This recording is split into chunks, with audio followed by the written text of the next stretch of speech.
as an elected vestryman and justice of the peace for the district for 3 years, from 1956 to 1959. His name is found in the official records of the Legislative Assembly of the Cayman Islands and is listed in the Book of Records for the 150-year celebration of parliamentary democracy. He and his wife, Marcita, had 6 children. Since 1993, Rotary Central has worked diligently each year to provide quality bus shelters to our community. A traveling convenience to our school children, the elderly, young people going to work, guest workers, and visitors using the public bus. We, Rotary Central, help you, our advertisers, make it happen. Your marketing dollar travels a far way. Positioning your message, your product, your services, your presence in over 83 bus shelters. Every dollar you spend, every advert you place helps to build another bus shelter, providing modest comfort for Cayman travelers. Reserve space now on the only billboard medium in the Cayman Islands. Email rotaryshelters@gmail.com. rotaryshelters@gmail.com. The Bus Shelters, a partner in community convenience. Another inspiration program by Rotary Central Cayman Islands. Radio Cayman's historical vignettes was brought to you by Rotary Central. For more than 110 years, Rotary members have used their passion, energy, and intelligence to take action on sustainable projects. Radio Cayman, the voice, the heart, the soul of the Cayman Islands. Talk Today is brought to you by Subway, open 24 hours in Countryside, Anderson Square in Georgetown, and Centennial Towers in West Bay. And by the Ministry of District Administration. Explore your history, explore your land, explore your sister islands. And Cayman Airways. Call them on 949-2311 to book your nonstop flights to Los Angeles and Panama. And Digicel, Cayman's bigger, better network. Oh, I think they're doing a great job. A lot of them are. Good afternoon, Dwayne. How are you? Not too bad, sir. Ladies and gentlemen, Radio Cayman's Talk Today with Sterling Dwayne Ebanks. But I do have some questions. There are more questions than answers. Radio Cayman's Talk Today. If you're ready to talk, we're willing to listen. Well, I really enjoy this program today. Cayman Islands' foremost listeners participation program. May God bless every person.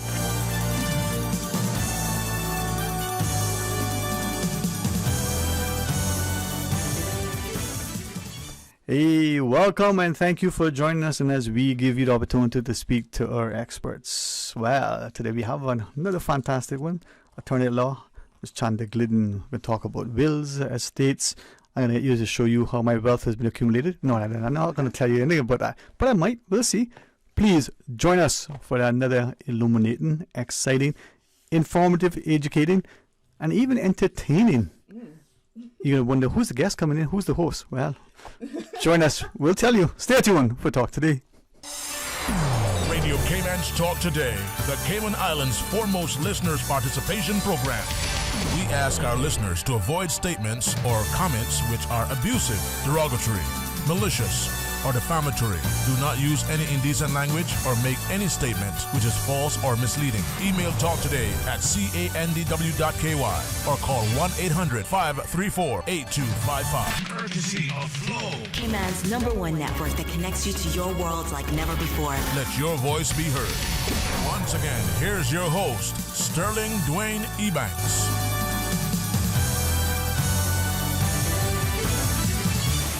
Hey, welcome back, and thank you for joining us. Quick programming note, 1:30.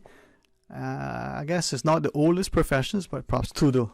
We're going to have, discussion on the legal sphere, and then at 1:30, our Chief Medical Officer will join us.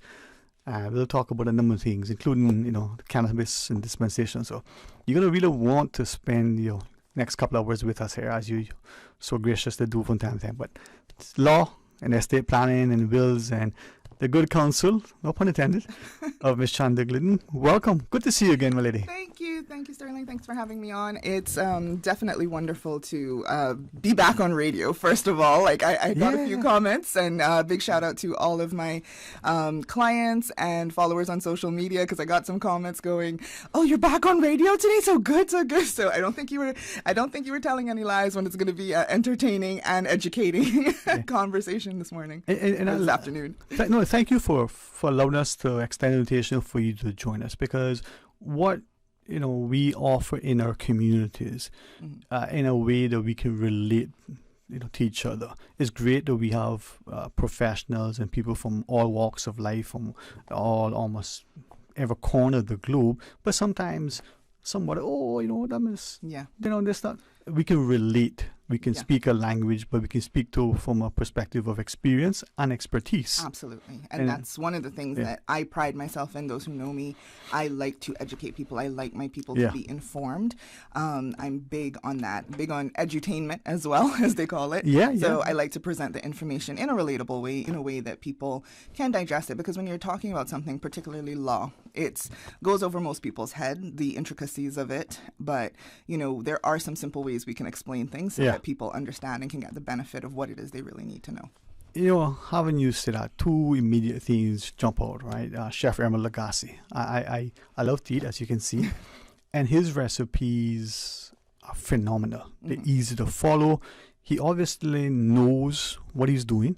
He obviously enjoys being in the kitchen. But he presents it in a way where my interpretation of what he does. Okay, that's a fancy word. All that means is this, and he tells you what it is, but he breaks it down in a way that the most complex of recipes, he makes you understand what is it you're going to do, how are you going to do it, and this is what it looks like. And if it doesn't work this way, he teaches you, right? Very much like your grandmother or your mother would do. Right. Now, with great respect, before I come to lawyers, because all my friends are lawyers, they say, take Johnny Carson when he was hosting. Probably there will be none like him. Jay Leno didn't do too bad. The other guys on TV now, they're so whatever. But Johnny Carson would present. I know you're young. I do remember a little bit of that era. Yeah, he would make some comments, man, that were entertaining. But he made a comment about something socio-political. But it wasn't inflammatory. It was informative. Right. He didn't do it to discredit you, to demean, to humiliate. But he should cause you to prick your conscience. And he did it with a smile. And there was seemingly no malice. There was no agenda, right? Back to my friends who are lawyers.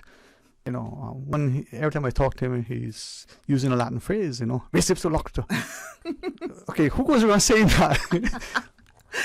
Right. Well, you'll find no Latin from me, except for the rare thing, and that's usually when I'm talking with my colleagues. Exactly. I will confess, I was never that student in law school that was like, Justice so and I can't even tell you now. Justice so I can remember. I know the names when I see them, but it's like in this case with I was not that fundamentally academic.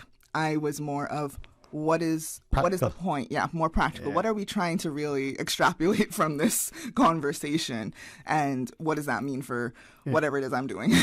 And this is why I appreciate you playing along, because I think when we look at law or medicine, for instance, if we can get people to understand there's a skill set, the reason why you pay me the big bucks to tell you this is so that you are protected, you're giving good medical advice, you're giving good legal advice.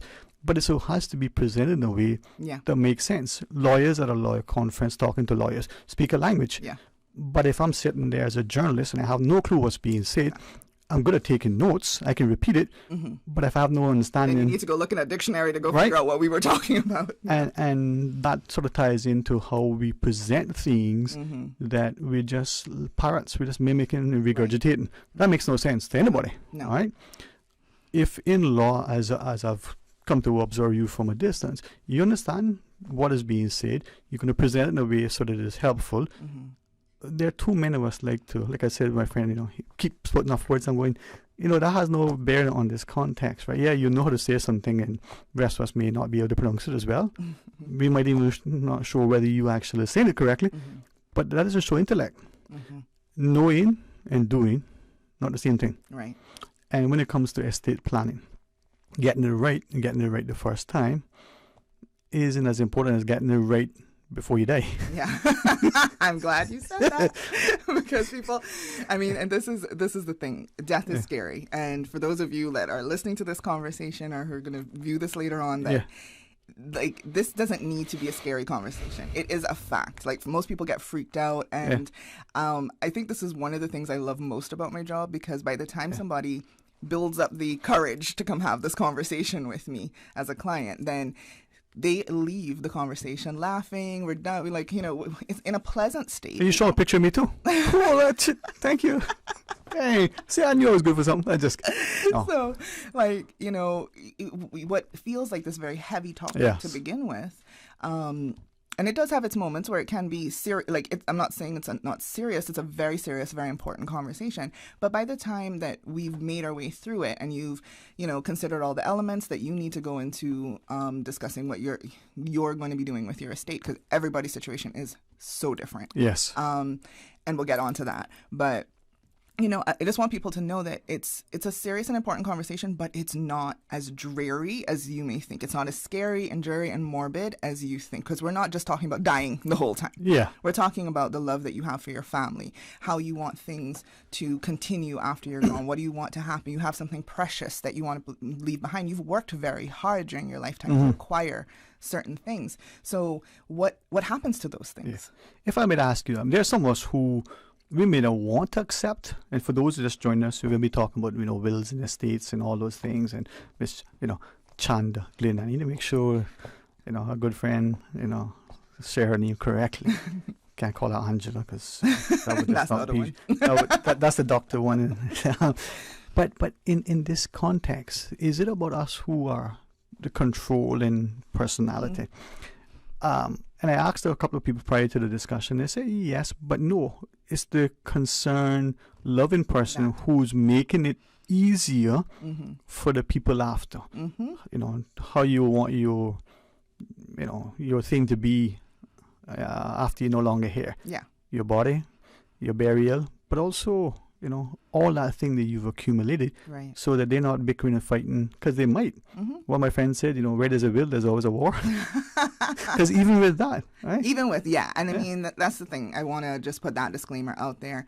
Like, having a will makes things much more straightforward and simpler most of the time. It doesn't mean that will can't be contested or challenged. So since we're using simple words today, that doesn't mean that it can't be challenged. Right. But it does set a better tone for the intention that you had for your estate. So anybody looking at that, lawyers, your family, the judge, anybody looking at that is now going to look at it and say, well, I can see what he was trying to do or she was trying to do or accomplish with this document.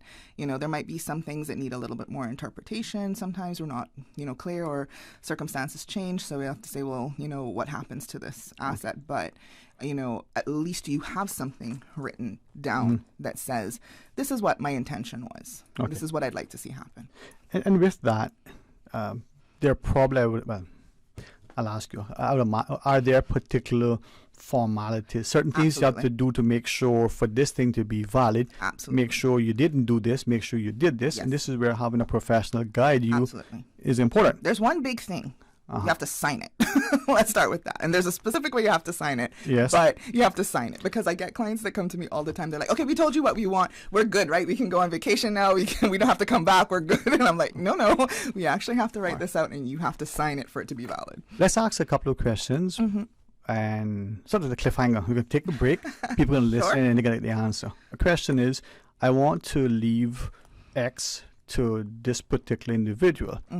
Can that individual be a party to the will as executor, as a witness? Excellent question. Right? Is there such a thing as you use just a letter of intentions, right? So you didn't do a will, but you wrote down a letter of what you want. Is that, what does that mean? Let's ask another question. We used the word contested, right? Now, I know people who've contested in many events, and they were nice because they won. But if you contested, does that have a particular meaning? Few little questions to ask. All right. That's good. And I'll add one on there. Can I leave things to my pet? I was going to leave that to last. So, but we can leave that at last. I have some other good ones. Yeah, don't worry. You think this is a stand-up routine? You should check us tonight. We're performing live. It's a 4-drink minimum. Coconut water, orange juice. That's good. So, Attorney at Law, Chanda Glidden is our guest. We're going to be talking about a number of things. I'm going to probably ask questions to which there are no answers because, well, that's how we learn. But there are very few questions that Miss Chanda can't answer. You want to know some? Join us after the break. Introducing Digicel's all-new prepaid plans. Packed with more any-use data than ever before. Entertainment data for the apps you love, like Netflix, Spotify, YouTube, and TikTok. Plus, endless social data for Snapchat, WhatsApp, Instagram, Facebook, and Twitter. So you're always in the know. Stay connected. Stay entertained with Digicel's new prepaid plans. Activate in the My Digicel app today. Digicel. Better connected. You know, as a little girl, I dreamt of traveling to faraway places and foreign lands. I tell you what though, no more dreaming. This summer, I'm going flying with Cayman Airways. How blessed are we in the Cayman Islands to have a very own national airline? Girl, you can fly to so many international destinations without the hassle of connecting flights. On top of Jamaica, Cuba, and Honduras, you got non-stop flights from Cayman to New York, Miami, Tampa, and even Denver, Los Angeles, and now Panama. Going to be a little cafe con leche and Hollywood Squares for this old gal this summer. Make your travel dreams come true with Cayman Airways, offering non-stop flights for non-stop adventures in Panama, LA, and many more places in between. For details and to book, call 949-2311, contact a travel agent, or visit CaymanAirways.com. Are you tired of waiting in long lines at the pharmacy just to fill a prescription? If what, child, let me tell you. Well, now you can save time and money with ValueMed's online prescription service. Visit ValueMed's new website, valrx.com, and click the Refill Subscriptions button. Fill in your information and choose your preferred pickup location. Or email your prescription refills for ValueMed Walkers Road at rx-wr@valrx.com, and for ValueMed in Boddentown, email rx-bt at valrx.com. Say goodbye to the hassle of waiting in lines and hello to the convenience of online prescriptions with ValueMed Pharmacy. Visit valrx.com to place your orders today.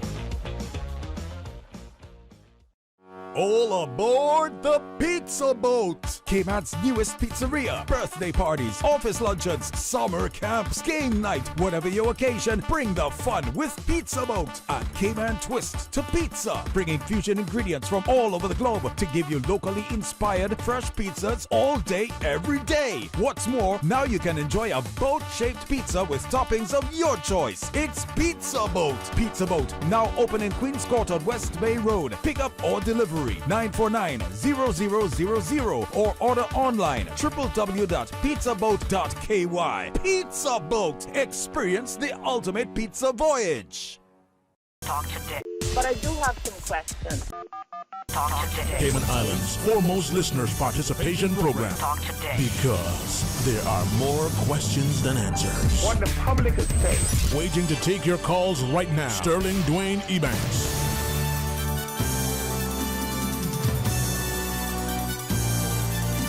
Hey, welcome back, and thanks for joining us. And of course, the phone lines are open, but sometimes by asking questions we learn, by listening we even learn more. Thanks very much to Ms. Chanda Glidden for sharing her legal expertise, but also for the willingness to invite people to be a part of something so that we learn.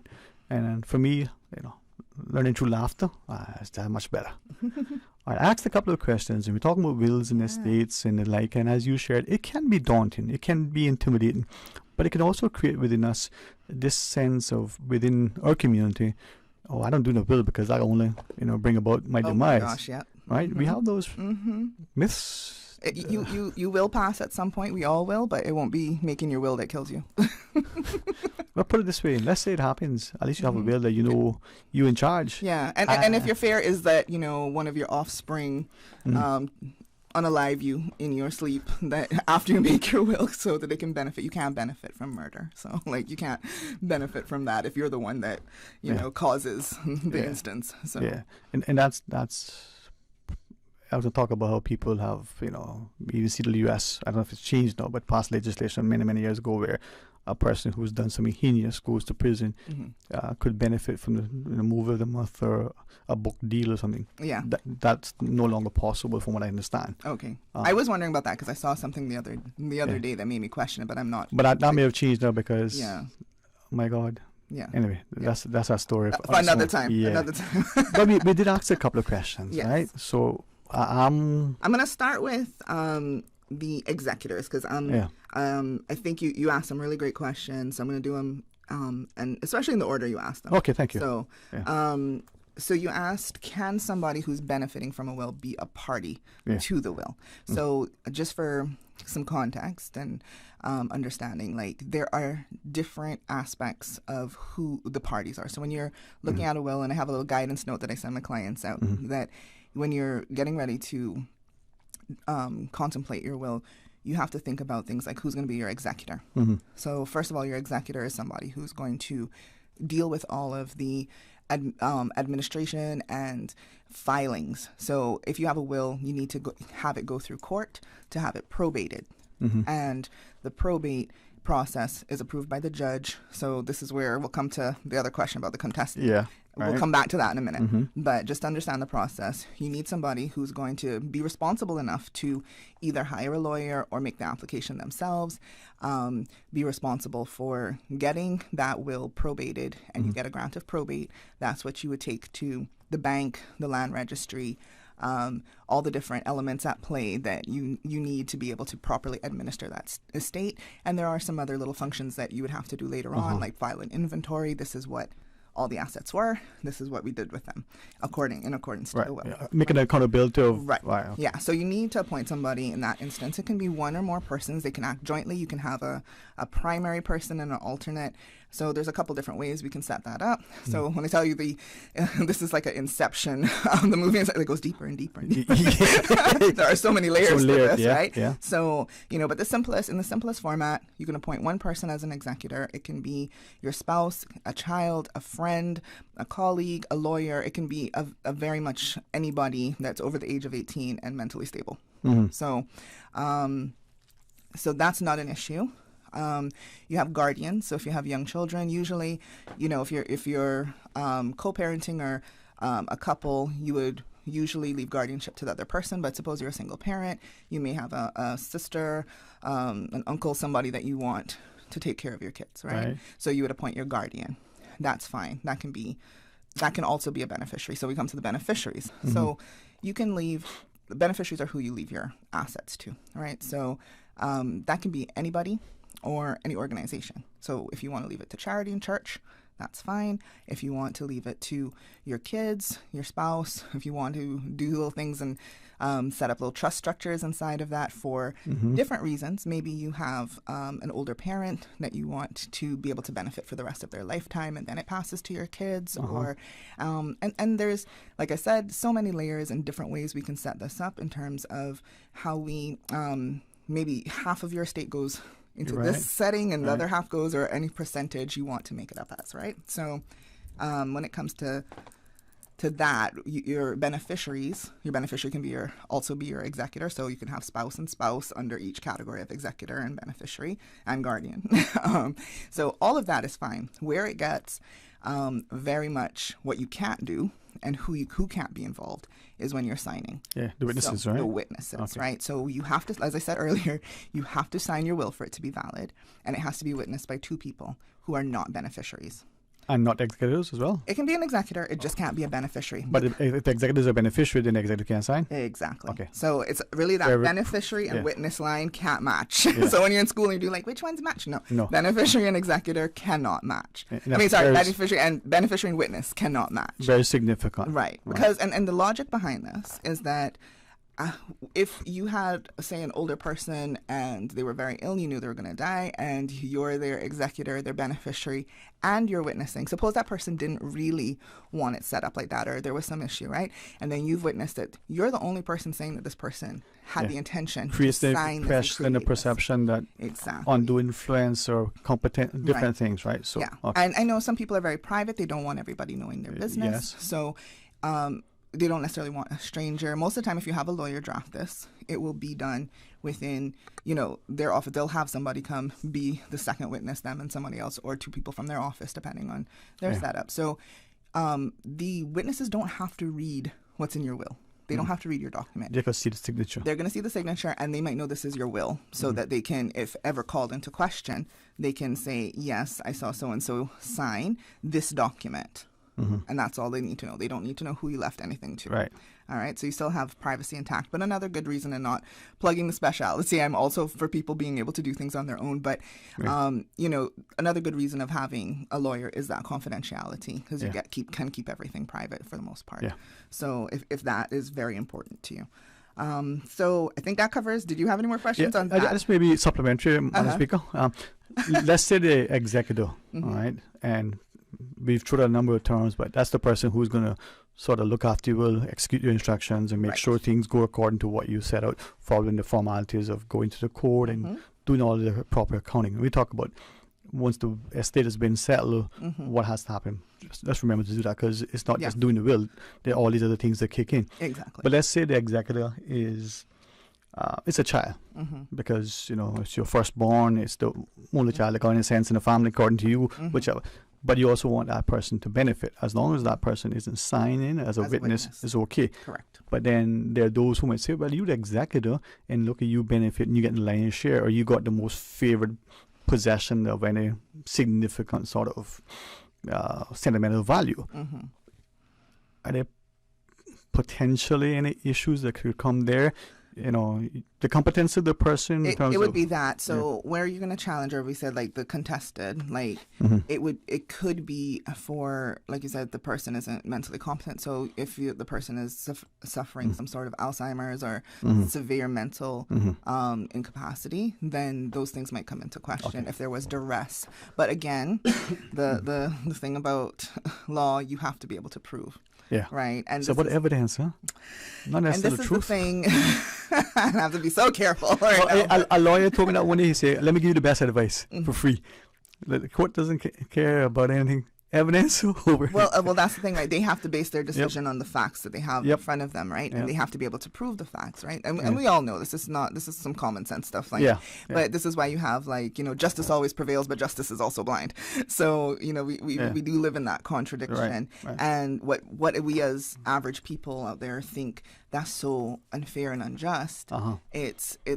That's just unfortunately how the law works sometimes. It's you can see something that's unjust, and this is not even new. This is hundreds. I had the privilege of teaching at ICCI legal systems class. We went through like how some of these structures have come in, and the fairness and equity and justice, and they're like, well, the class was, I'm like, so what do you take away? And they're like, the more things change, the more things stay the same.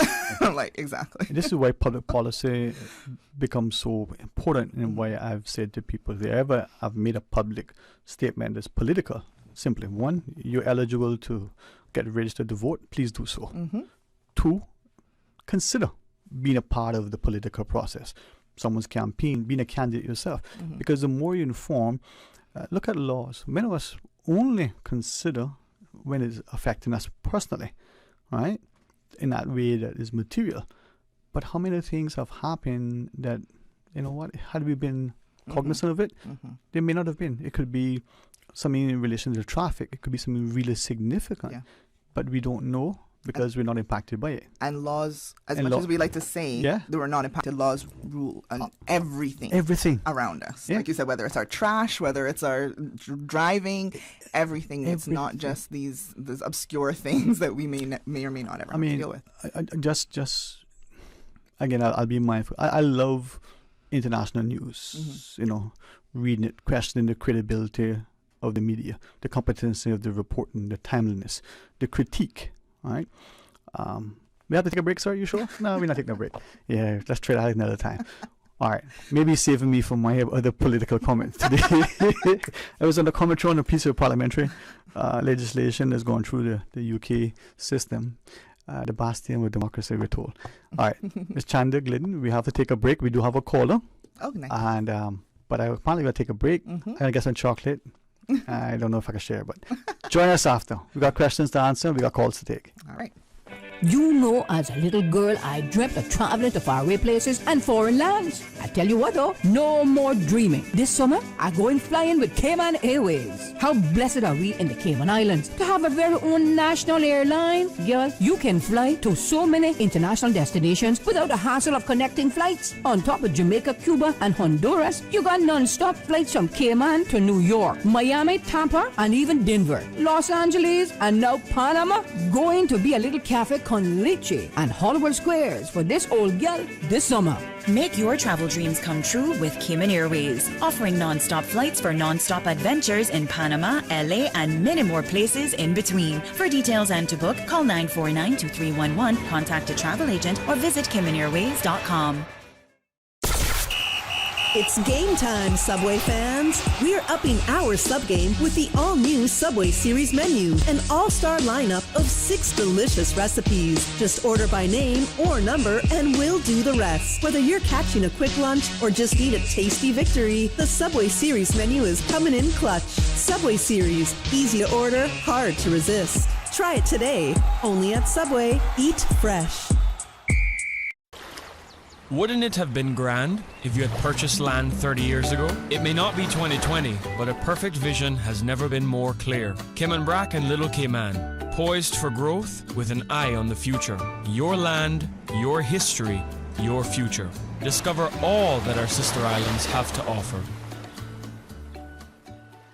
According to statistics in the 2022 Cayman Islands Student Drug Use Survey, 23.1% of students reported being bullied in the last 12 months. The Anti-Bullying Schools Regulations 2022, brought forward by the Ministry of Education, aim to prevent bullying in our schools and help schools create a welcoming and safe learning environment for our children. Please encourage your children to report bullying to an educator. Learn more at gov.ky/education. Talk today. But I do have some questions. Talk today. Cayman Islands' foremost listeners' participation program. Talk today. Because there are more questions than answers. What the public is saying. Waiting to take your calls right now. Sterling Dwayne Ebanks.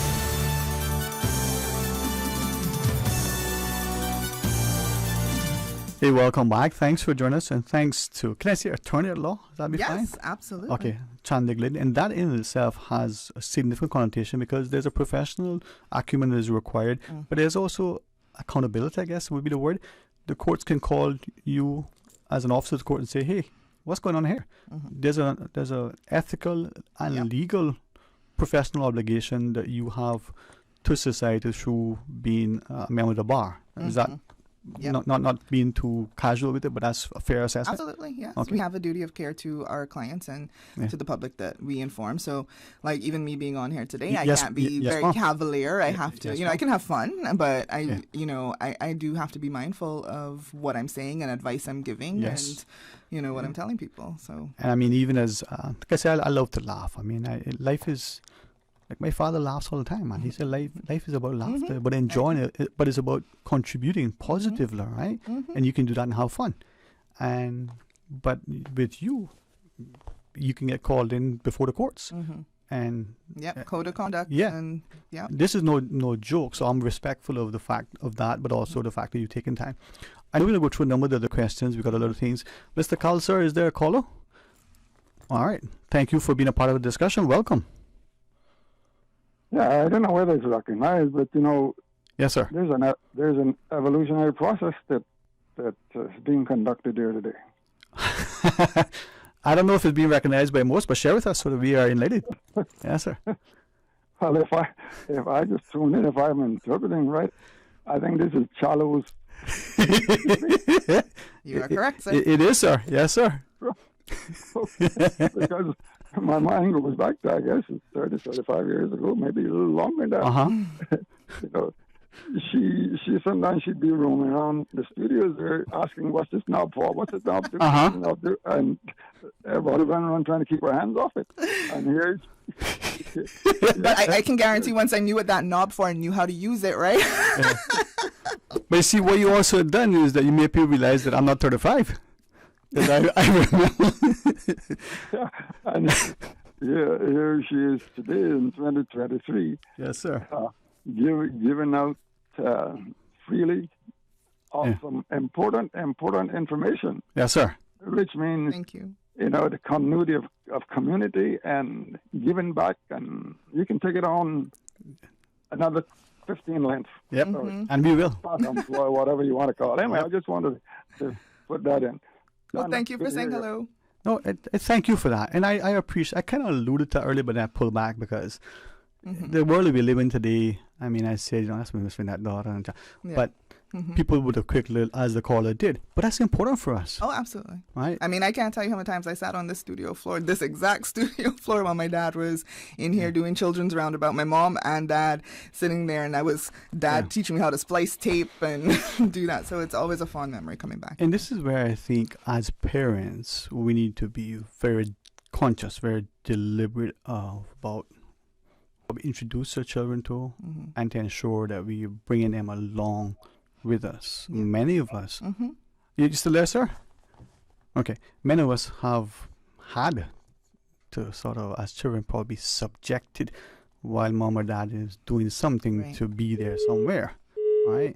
And as we got older, we don't regret that. We see the benefit of it. Yeah. Parents today are not quite sure they have that discipline.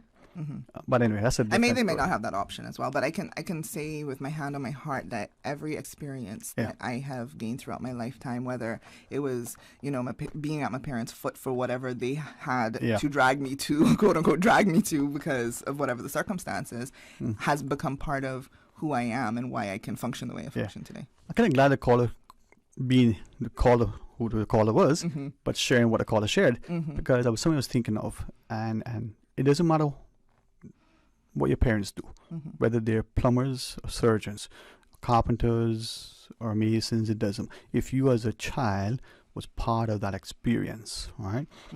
I want to believe that back then, as co-workers, colleagues, employers, we were more accommodating.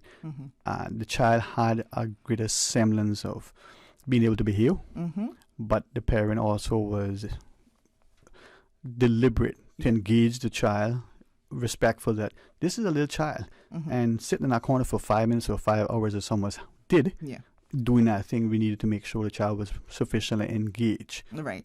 Yeah. But I think there are too many employers here, and I gotta say this very offensively, would rather take the child, put them out on the balcony and suspend them from something, as opposed to have them in the office. Now, there are some parents that we probably do that too because they don't properly say to the child, okay, you're in this space. It's a park. It's a, office room. There's a certain level of deportment, decorum, behavior, manners. But the little snot-nosed child is just as almost bad as the snot-nosed parent. We don't have that anymore. Yeah. And if that offends you, it should, because that's not a society that is civil and sensible. Well, and we've. I'll add to that we've also moved to a very technological. We're in the full realm, and it's going to get worse and worse of that tech era. We're not in that industrial era anymore. We've kind of phased through, so we're kind of in that in between. But it's the technology era is like full steam ahead, right? So with that, and we'll see it from our generations where we still have like we can float on tech, but we still have practical information, practical knowledge, because we grew up with our parents doing very hands-on, laborious work. And, that's in our brain somewhere. We're resourceful. We know how to fix things. Whereas people of future generations, everything's just kind of coming to them in a certain way. Right. So it's less hands-on, more just information, more instant gratification, more stuff. So there's less patience. There's less, there's less tolerance. There's all of those things. Are less humanity. Yeah. Ms. Chang, I'll jump in and say, that could even be an advantage, right? My mother, I haven't seen it in the scripture, so I just trust that she would say each generation, the scripture says, weaker but wiser. Okay. Look at us who 50, 60, 70 years old. We got a child or a grandchild, and we get this new little gadget. The grandchild, the young child knows instinctively almost how to do it. If we pair that transfer of knowledge and get the child to teach us, we're building just like we would if we were, weave an attached basket. We're showing them how to swing a hammer, how to saw something, how to work on a boat, or your dad's splicing tape. Maybe it's not tape, maybe it's a digital cut and paste, right? Or maybe hey, you know what? The mom is a physician and can talk to the child about it while she's reading her medical journal. Teaching. Yeah. If we do more of that, knowledge is passed on. So in welcoming that caller's comments, I wanted to ask at some point, here's a parent who is going to be, or parents, going to be preparing a will.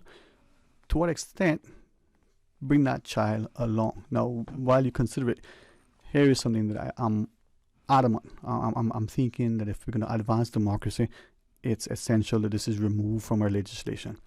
I can't take my 2-year-old or my 12-year-old or my 17-year-old who is 11 months and how many more days for the birthday, one more day before the birthday, whatever that be, right? Into the voting booth with me because A, not legal age, B, not a registered voter, C, well, we can only go independently unless the other person is happy. How can that young person understand, especially where we have a democracy that was bought with a price? People say, oh, well, that doesn't mean nothing. No, it means a lot, because right now there are people who can't vote because of their color, because of their ethnicity, their gender. Yeah, so I believe, and I think you'll probably agree with me, like from what you're saying, that, you know, we do have to educate, continue to educate our young people so that they're aware, so they can make, you know, I think there's a little bit of lack of critical thinking that happens lately, whether people are just burnt out and fatigued or just not given the skills or exactly. I think it's so, and there's a mix of it between the generations, right? But learning is a lifelong process. So I think it's very important, and you raised the question, how do we take our children on this journey, especially when it comes to estate planning? I'm getting back on topic now. But it comes right. But it comes back. It all comes back. Life is circular. So getting back to that on that vein is that I think it starts with having your children appreciate the value for the things that they have. This is it. So whether it's money and teaching them the value of $1 in whatever times we live in whatever inflation we live in, teaching them the value of their money and not to just expect that it's just going to be handed to them. And understanding if they have a toy, if they have a car or whatever they have, that they have an appreciation for those things. So I think there's a little bit of taken for granted that goes around with those concepts. And, you know, my poor son, he always gets the brunt of it. Me and him had he learned a valuable lesson at one stage in his younger life. But, you know, I was annoyed with him and he had acted up. So as punishment, I took away all the things I bought for him. So all the video games, all the things, and he did not like that. So as the years kind of progressed, he decided that he was going to buy his own things. It forced him to have his own things. So when mommy was not happy with something and I said, well, you know, I'm going to take away your privileges, and I said, you can't take that away. I bought that. So now he has acquired his own assets. So when we're talking about estate planning, and that's a very, probably a very extreme example, but one he learned for himself very quickly, and I wasn't even thinking of trying to teach him that, but he learned it. And, you know, and then coming back to him being now an adult, that, you know, we talked about wills, and he was asking me about it the other day, and, you know, we're just driving along, and I said, yeah, okay, well, you're young and you probably feel that you don't have anything to leave anything to anybody, anything to leave or anyone to leave it to, because you don't have a spouse, you don't have children, that what do you do? Like, you're just not thinking about that. So, and I said to him, but, you know, you have some really expensive sneakers. Let's say you have your Xbox, your PS5. You might have some vintage collector item. And this doesn't just go for the person who's a young adult. This might be a mature person who just found themselves that they don't have a spouse, they don't have kids, but they do have some significant things. They have a car, and you might have some money that you've saved up. So what happens to those things? And you probably can think of a few friends or, like I said, a charity or someone that you'd like to leave that to. So, you know, it's not to say that just because, and I had this conversation with a very good friend of mine too, because she was in that situation where she has a house, she didn't feel like, other than her parents who would get that, but she didn't feel like everything was relevant for her parents to get. Yeah. So she's like, oh, I didn't think about that. Yeah, I could leave some things to you, maybe some of the jewelry that I know you'd like, or, you know, and I have some other friends or some charities in my community that are important. So when you think of it from, there's always somebody who can benefit from some, you have things. And especially if you've gotten to over 35, you've accumulated some things. You might feel like you might not be where you want to be in the world, and you might not have everything you want to have, but you have some things. And you'll get more things, right? And this is why I think this discussion is timely in many respects, because that individual who is a single person, for whatever reason, is of whatever age, or whatever in their mind's wealth, we all have something. So a will is for everybody, because it gives you a say into how your stuff should go. Right. At least some semblance, you know. And if you had to go declutter all your stuff right now, there's things. There are things. Right. So we do have a break, and I believe a caller has come in as well, but we'll take that after. Hey, I want to talk about too, like I think you mentioned this during one of the breaks, is like then what happens when you don't do the will. So we're going to get to that for those of you who are curious. And that's an interesting word, by. I think I'll give a prize to the non-lawyer who can tell us what that is. If you, you know, die with a will, I'll give you a gift certificate from, you know, my good friends over at Reflections. I'll do just that. $25 to that winner. Awesome. Stay tuned for Talk Today. Radio Cayman, the voice, the heart, the soul of the Cayman Islands. Today's biggest news. Radio Cayman, your voice, your choice. Local, regional, international. This is Headlines from Radio Cayman's newsroom. Today's biggest news. The headline news is brought to you by Health Services Authority and the Ministry of Tourism and Transport. With your latest headlines, I'm Felicia Rankin-Zollins. On Tuesday, August 29th, the Ministry of Education and Ron Wilson's Equipment and Construction officially entered into a contract to build 3 new Year 6 classrooms at Red Bay Primary School. In addition, the 3 existing Year 6 classrooms will be converted into 3 reception classrooms, each accommodating up to 24 students. In international news, female surgeons say they are being sexually harassed, assaulted, and in some cases raped by colleagues, a major analysis of the UK's National Health Service staff has found. BBC News has spoken to women who were sexually assaulted in the operating theatre while surgery took place. The study's authors say there is a pattern of female trainees being abused by senior male surgeons, and this is happening now in NHS hospitals. The Royal College of Surgeons said the findings were truly shocking. Dozens of crocodiles have escaped from a breeding farm in southern China during flooding caused by a typhoon, Chinese authorities said. Around 75 crocodiles made a break for it when a lake overflowed. While some were recaptured, local authorities shot or electrocuted others for safety reasons. Chinese state media report that 8 reptiles have been rounded up so far, leaving dozens at large. Villagers close by have been told to stay at home. These are your headlines. I'm Felicia Rankin-Zollins. Today's biggest news. Radio Cayman, your voice, your choice. Local, regional, international. This is Headlines from Radio Cayman's newsroom. Today's biggest news. The headline news is brought to you by Health Services Authority and the Ministry of Tourism and Transport. The Health Services Authority has over 120 world-class physicians offering the most comprehensive range of specialist services on island. Our dedicated team of professionals provide the highest quality care in orthopedics, interventional radiology, women's health, geriatrics, and a host of other specialist areas. We are a JCI accredited organization with a proven record of excellence. At HSA, we are committed to caring for you. For more information, visit hsa.ky. I'm Kenneth Bryan, Minister for Tourism and Ports, and I need your help to keep our beautiful islands clean. Littering is unsightly and negatively impacts our tourism industry, which is crucial to our economy. Keeping our islands clean is everyone's responsibility, so let's all work together to keep the Cayman Islands beautiful for generations to come. Be a part of the solution, not the pollution. Littering is a crime punishable by a $500 fine or 6 months in prison. Brought to you by the Beautification Task Force and Ministry of Tourism and Ports. Radio Cayman is pleased to feature this special Sister Islands historical vignette brought to you by the Ministry of District Administration and Lands. Explore your history, explore your land, explore your sister islands. Captain Keith Parker Tibbetts, MBE, JP.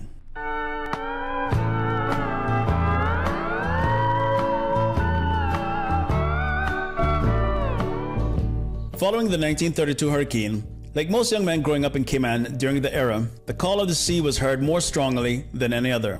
Keith Tibbetts Sr. of Cayman Brac was no different. After assisting with the rebuilding of the family home, resurrecting the family car, and helping other relatives and the community rebuild, he built and sold several catboats before going to Jamaica to seek employment as a seaman. In 1936, he joined the Canadian banana boat Lady Somers and eventually found himself involved in the global war effort. Keith participated in the evacuation of Dunkirk in the World War II. He served in the Merchant Marine from 1939 to 1940 and then as a seaman gunner on the Jamaica Pioneer. On D-Day, Keith Tibbetts was off the coast of France manning an anti-aircraft gun. Following this, he joined the Royal Fleet Auxiliary, where he served until his ship was torpedoed and sunk by a German submarine. Following this, he took a job on a tanker, which was home-based in Trinidad for bunkering American convoys, carrying military personnel and supplies to the European allies, becoming chief engineer. Following the war efforts, Keith continued the shipping trade, moving into boat building with his brothers, joining the Trinidad Shipping Company and National Bulk Carriers. This was part 5 of a special Sister Islands vignette series dedicated to Captain Keith Parker Tibbetts. I'll be back. I've got 22 more days.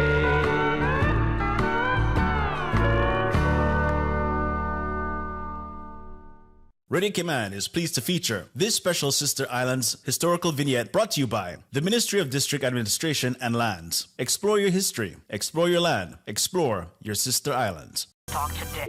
But I do have some questions.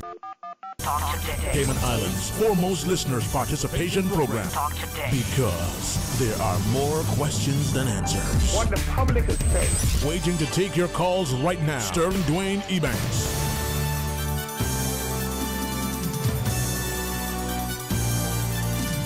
Hey, welcome back, and excellent company and conversation as we're being truly edified through the company of Miss Chanda Glidden. As we continue the conversation first, Miss Chanda, let's take a couple of calls. Absolutely. Hey, welcome. Thanks for calling. Yeah, hello? Good afternoon. Afternoon. Hey, how are you? I'm right here. Can I, with the greatest of love and respect, please ask you? I know you said you left your number for me, but nobody here seems to have it. If you're interested, I want to give you a shout about something. Before you leave, would you leave it with me, please? Okay. Okay, thanks. Thank you so much for letting me ask you publicly. I'm so sorry, but go ahead. You were listening and you were calling, and here I am with bated breath, waiting to. Yeah, I was gonna ask you about the information that that you were supposed to get for me, but I guess when I give you leave my number, then you can Yeah, yes. And I do apologize on behalf of all the team. We don't think we found it, wrote it down, can't find it.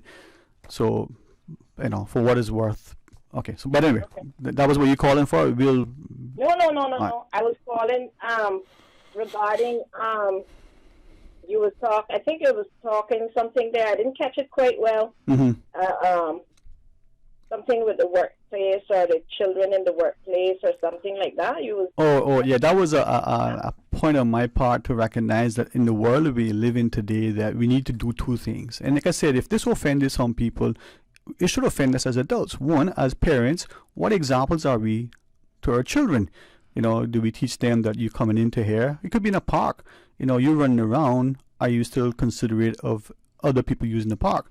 Or did you come into the office, engage the child, but make sure the child doesn't run up down the elevator, up down the stairs. Not just the injury that the child could have and the potential liability, and then other parents would be not allowed anymore to bring their in, but you, the child, could be disruptive in so many ways.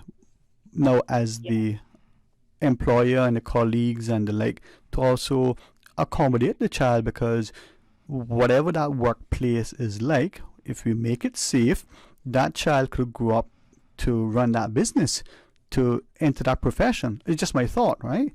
I don't have any interest in working in certain areas, but I'm so glad that I had a chance to be exposed to to be introduced to them, right? Anyway, it's just my thoughts. But sometimes, the workplaces or the management of the workplaces don't want employees, or certain employees, maybe the ones that stand up and speak out. Right. So they hold everything against people that stand up and speak out. They don't even want them to even to even want you to even leave to go to a PTA meeting.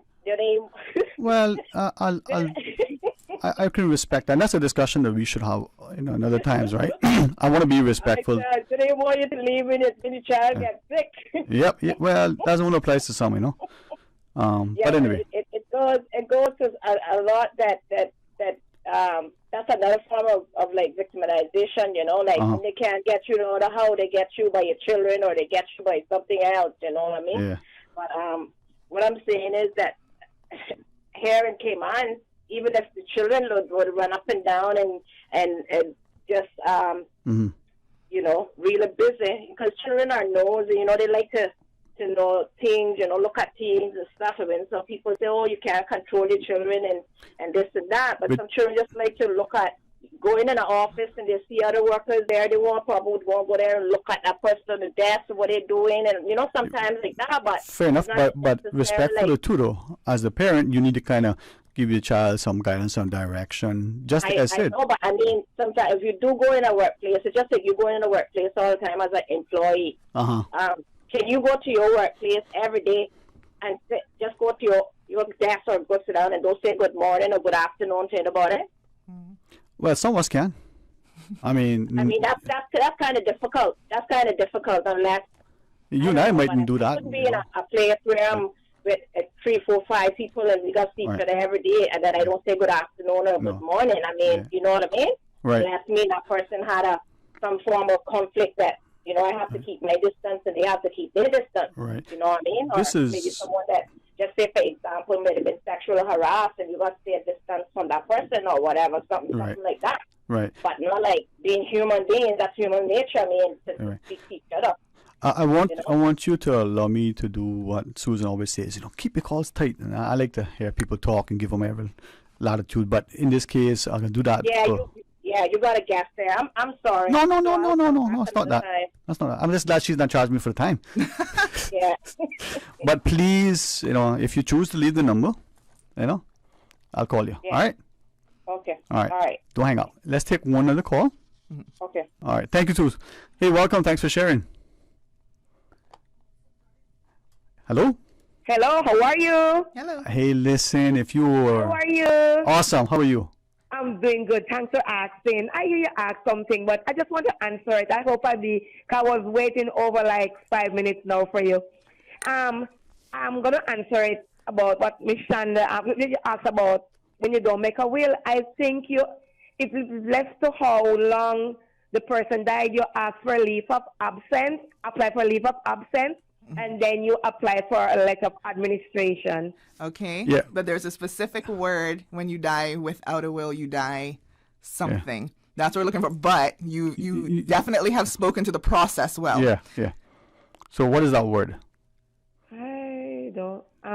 When you die without a will. Yeah. Fair enough. And it's but thank you for at least listening and trying. And and like I said, you described the process that comes afterwards very well. Yeah, we'll tell people we'll give that this that we had from our friends or reflections for something else, right? Mm-hmm. But this is where terminology helps. And there's so many of us. I say this carefully. We don't want to sound like we don't know what we're talking about, so we pretend. Mm-hmm. See me, I don't know. I can ask you. And if I don't think what you shared makes sense to me or not complete, I ask somebody else. Mm-hmm. And in asking somebody else, 2 things happen. I get corroboration. Oh, yeah, that's what it is. And then it's confirmation, and then I get it. Whichever, right? Mm-hmm. But anyway, we got another caller. Oh. Boy, reflections are going to be popular today. Hey, welcome. Yes, good afternoon to you, Sterling Green. And to you, sir. I think the answer to that is intestate. If a person ding, ding, ding, ding, ding. Have a winner.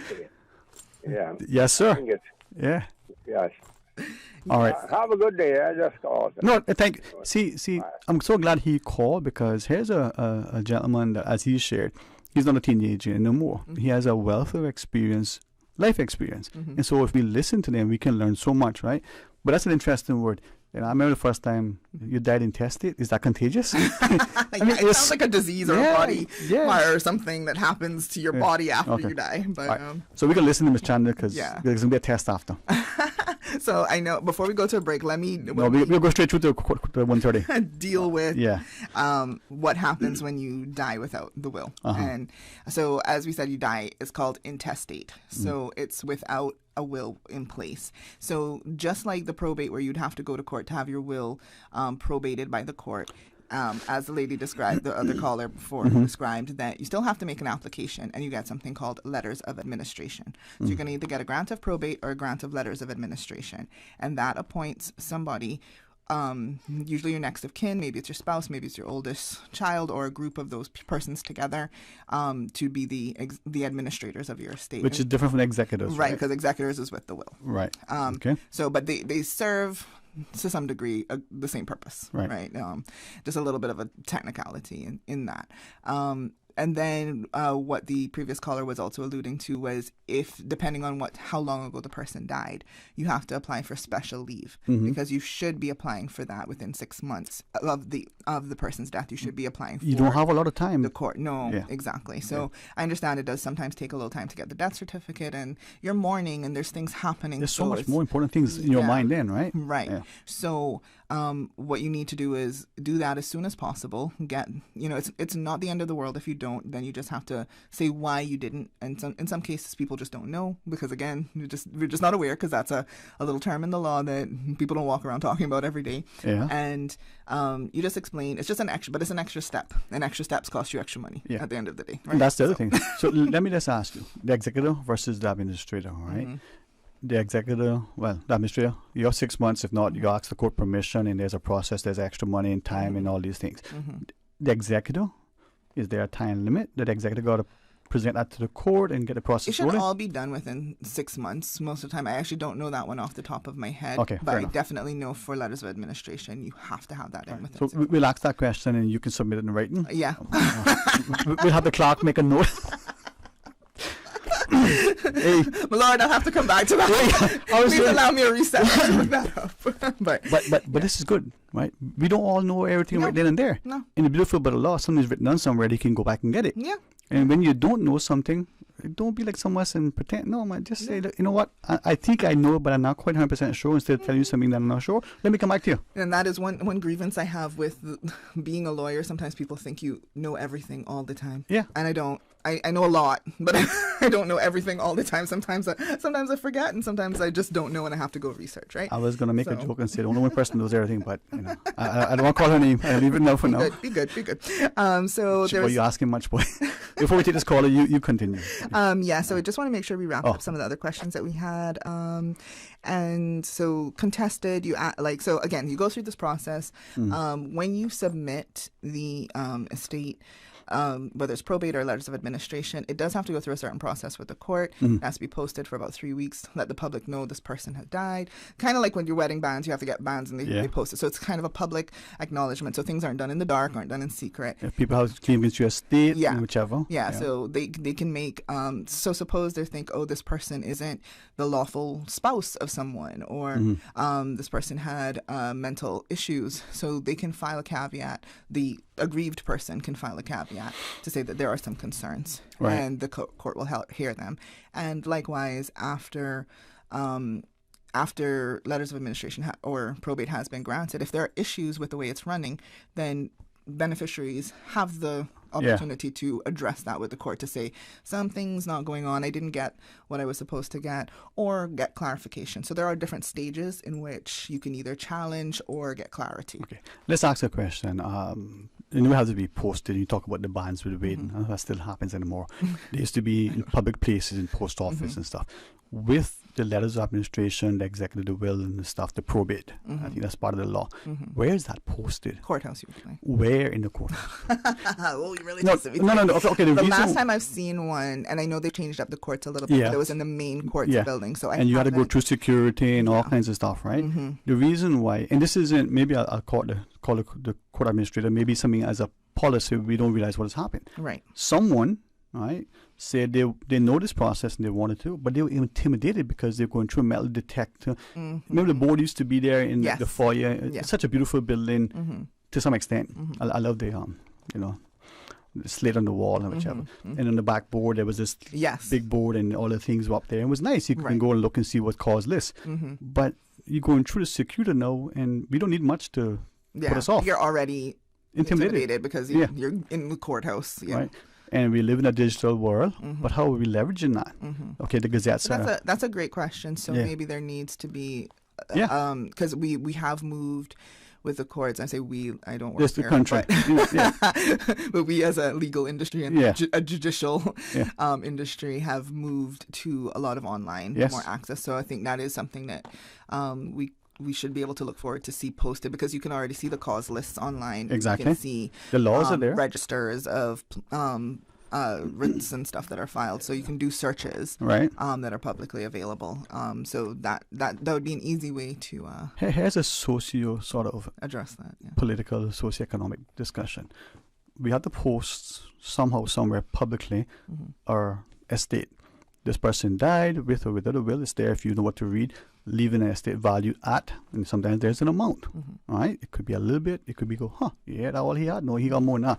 Or gee, I thought. But we don't need to apply publicly for status or work permits or nothing, right?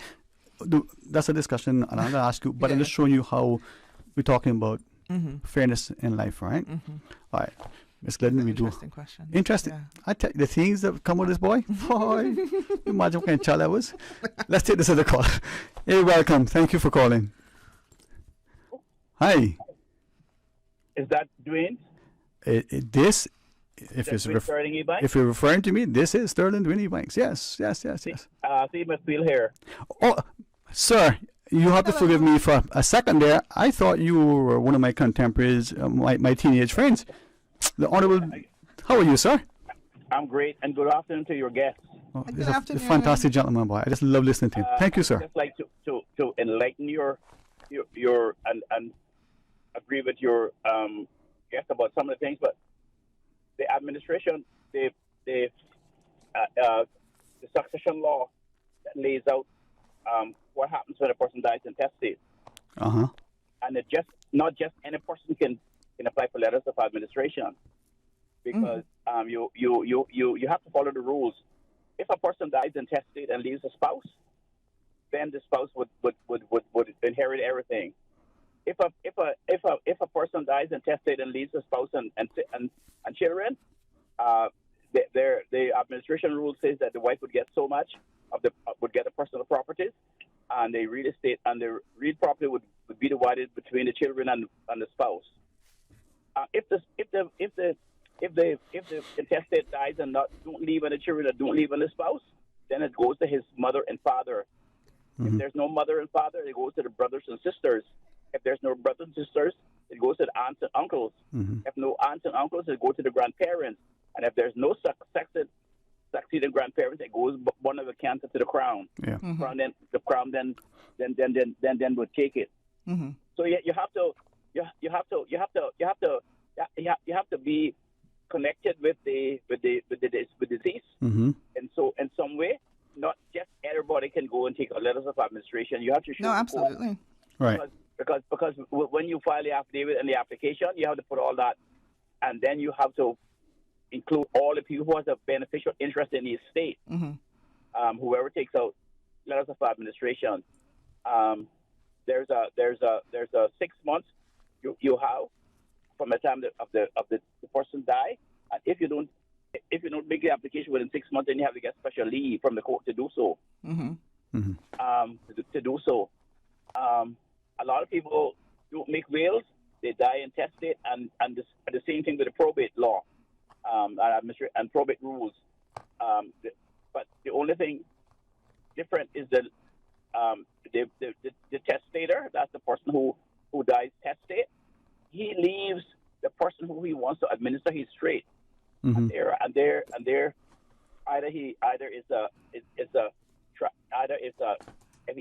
if he does a will trust, then the people who he chose to the executors would be executor trustees. If it's just a straight will, naming people who is gifted stuff though, then then they would have to abide by the will, and they would have to administer the will the way the testator said who should that. He can't he cannot not follow the will. Right. When you, Mr. McPhail, sorry, can I pause you for a second? I have a question I want to ask you, and I'm so glad that you're the one that called, because I cut some of this short because I knew we had some callers, so I wanted to make sure we got to the callers. Yes. But I'm grateful that you've actually, as my learned friend, helped me out here and explained all of that. So I'm glad you were one of the callers. But I had a question, because we have so many estates, and you probably, just in your experience, have had more exposure to this than I have. We've had so many estates that throughout the island, where families, where land in particular and assets are locked up and have been caught up in intestate estates for decades, some of them. And what would you say are some of the reasons behind that? Because, like, as you said, the law is very specific about who can apply and what is to be done. So I would just love to hear your thoughts on why that has happened when there are legal remedies for this. Why do we still have some of these estates that are locked up in administration for so long? One of the problems we have in Cayman is that when we change over to the torrent system for registration of land, and when we converted to the block and parcel number, the problem was whoever got under register is the owner, right? And the government guarantees the title, and so you can only rectify the register for fraud and mistake. And so a lot of the land, the people who got onto the register and didn't add the other family members as beneficiaries of the estate. And that's the problem that we have. I deal with those nearly every month, where people come and say, well, I built my house on the property belonged to my father and mother, and they died, and I got brothers and sisters now, and they told me to leave. It's because the parents probably gave the land to the other siblings, and then the other sibling gets onto the register of the owner, and then disenfranchises the other their sibling. That's the problem that we have. Okay. Right, and I'm not a litigator, so Mr. McPhail has much more experience than I do in that realm. I'm more preventative than yes, sir, Mr. McPhail. Well, we are the only country in the world that has an extensive registration system like we have. No other people have that kind of registration system, because in some other places you have to search the title. You have to search the title, and then when you do that, then you have to you come across people who claim ownership, because and a lot of people have overriding interests on the land. Like sometimes the owner would, the testator or the person who dies in testament might let allow people to build on the land. So possession. Yeah. There's all kind of things that can affect it. Adverse possession. So the courts have consistently held for hundreds of years that creates an overriding interest. In other words, that interest overrides the title, and you cannot do anything with the title to defeat the interest that person have in the land, because you brought them on the land and asked them to build a house there, although the land was not belong to them. And so we have a lot of that too, where people go and buy property and don't realize that there's an easement over the property, or there's an overriding interest that affects the property, and then you have a lot of probably litigation over that. Right. So yeah, and that's what I was saying earlier. Like there's so people don't appreciate, and that's where people like you and I come in. But the average person doesn't appreciate. There are so many factors that go into the estate, the planning of it, the conflicts that arise out of it later on. So when I went to Barbados, I was down there a year and more to get another law degree. Because I have what you got for.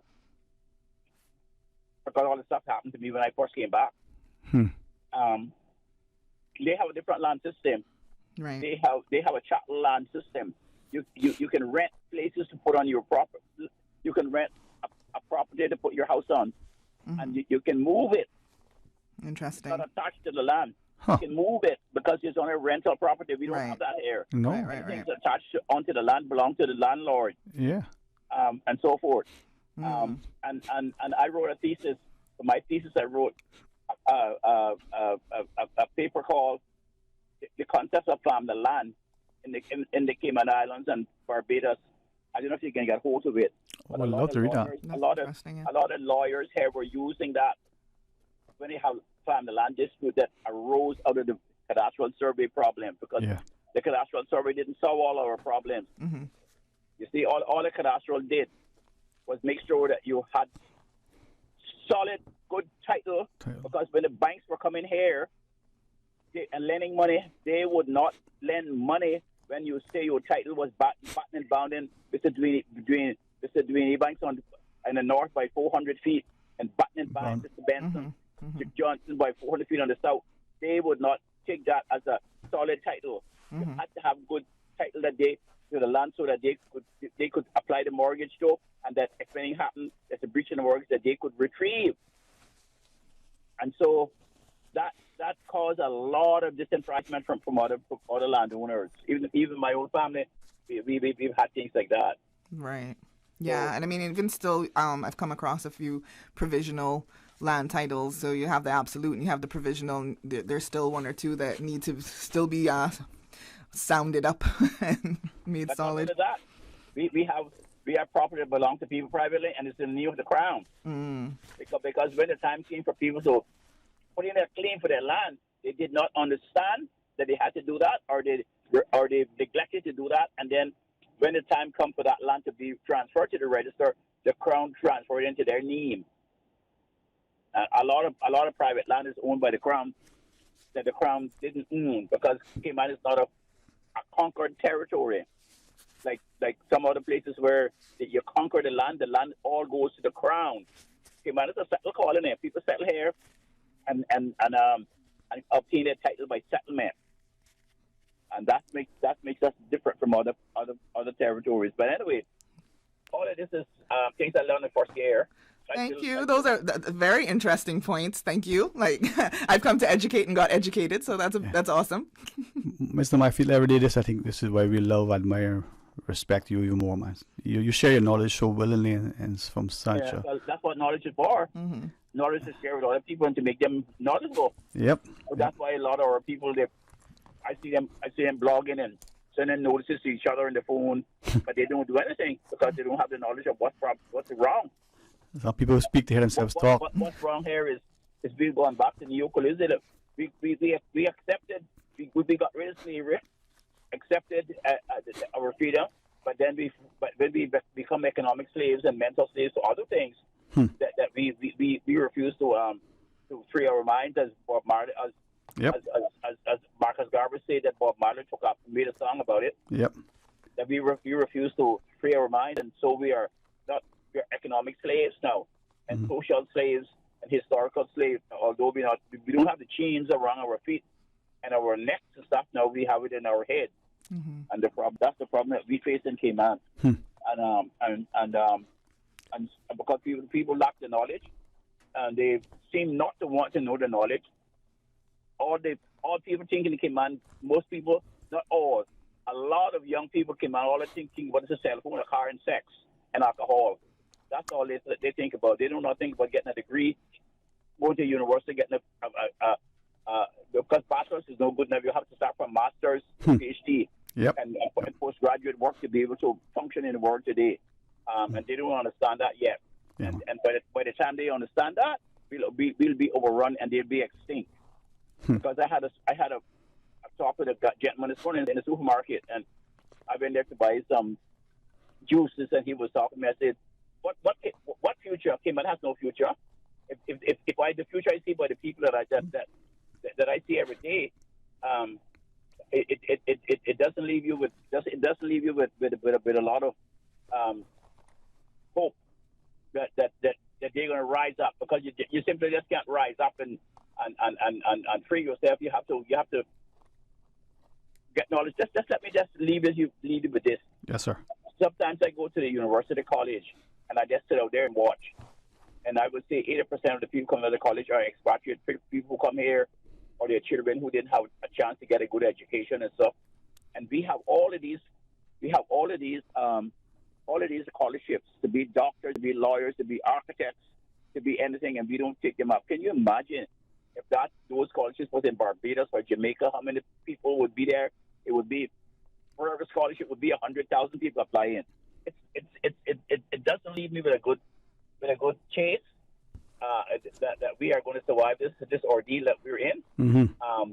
Because all I see in Cayman is a real toxic community, and people don't realize that that you have to move with the times and you have to move with how the world is evolving.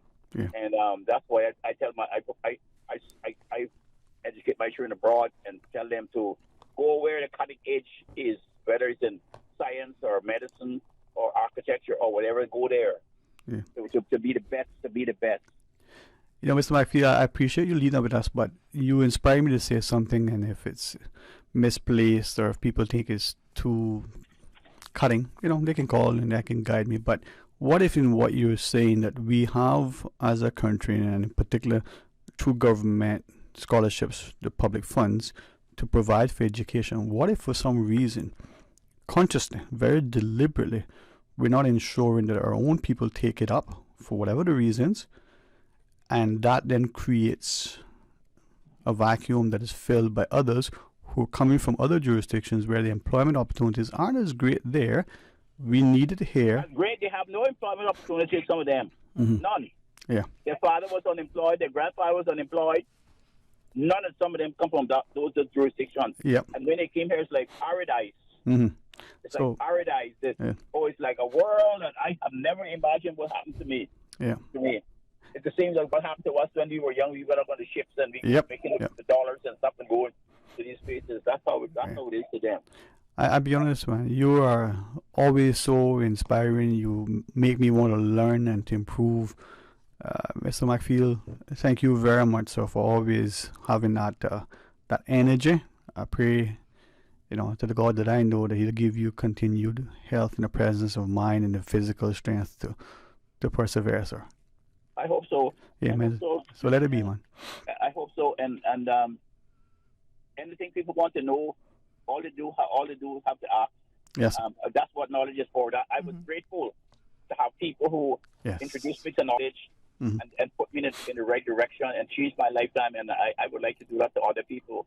The scripture says, right? That a lot of people don't really care. They don't trust each other, and we are people who seem to not like each other. Yeah. What is it? We were told? That's the problem that we have. We have a great social problem. Yep. That is detrimental to our future. We'll improve that. We'll make it better. Thank you, sir. Thank you for taking my call. Thank you very much. Thank you for taking that opportunity to. I imagine, man, a man of that stature, and we can talk to him so easily and freely. True. I don't mean financial. I talk about freely. So, wow. Thank you, Mr. McPhee. I'm told our guest isn't here as yet. I know, Miss Glidden, I'm at work, but you got to get back to work. A few more minutes of your time, if you wish. I have a few more things I wanted to address for people. So, did we need to take a break? Or? We got to take a break, right? Yeah. I need to be able to prepare it. Let's pause. Stay tuned because there are more questions to, be answered. Stay tuned. It's game time, Subway fans. We're upping our sub game with the all-new Subway Series menu, an all-star lineup of 6 delicious recipes. Just order by name or number and we'll do the rest. Whether you're catching a quick lunch or just need a tasty victory, the Subway Series menu is coming in clutch. Subway Series, easy to order, hard to resist. Try it today, only at Subway. Eat fresh. Get ready for more with Digicel's all-new prepaid plans. More any-use data to browse. Entertainment data for Netflix, Spotify, YouTube, and TikTok. Plus, stay connected with endless social data for Snapchat, WhatsApp, Instagram, Facebook, and Twitter. With Digicel's new prepaid plans, you'll never miss a beat. Activate in the My Digicel app today. Digicel. Better connected. Explore your history. Explore your land. Explore your sister islands. The ultimate staycation experience. Your culture, your freedom. The land that time forgot isn't gone. It's your sister islands. Discover all that our sister islands have to offer. I've got some beautiful clothes. I know just where they go. Good and cleaner. Get 7% off on prepaid orders, $20 or more, using the most popular eco-friendly cleaning solvents. We also offer drapery works, bulk laundry to hotel and condos with free pickup and delivery. Visit us at Savannah Countryside or Eastern Avenue drive-thru, rain or shine. Call 949-7104. That's 949-7104. Puritan Cleaners. You feel good when you look good. Start your day in the know. Don't miss a beat. Radio Cayman's 7 a.m. news keeps you informed every Monday through Saturday at 7 a.m.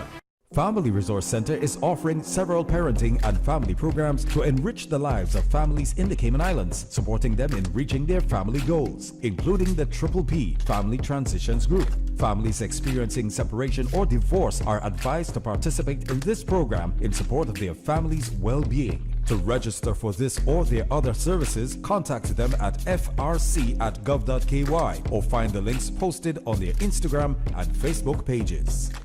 Talk today. But I do have some questions. Talk today. Cayman Islands' foremost listeners participation program. Talk today. Because there are more questions than answers. What the public is saying. Waging to take your calls right now. Sterling Dwayne Ebanks.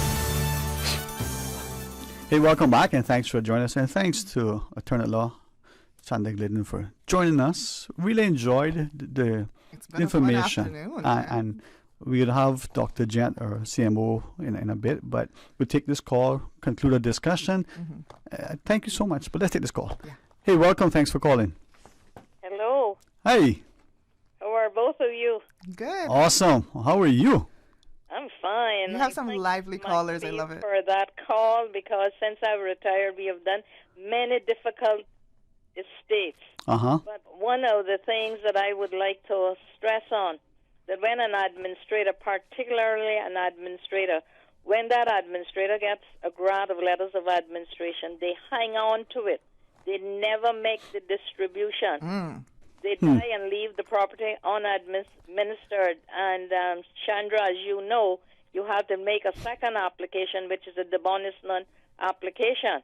And if it had been shared out in the lifetime of the beneficiary, say there were 8 children, that would be 1/8 share. Now, that person there, they have like 6 children, and that 1/8 share got to be shared amongst all of them. See where math comes in handy. The slice of the pie becomes smaller. Right.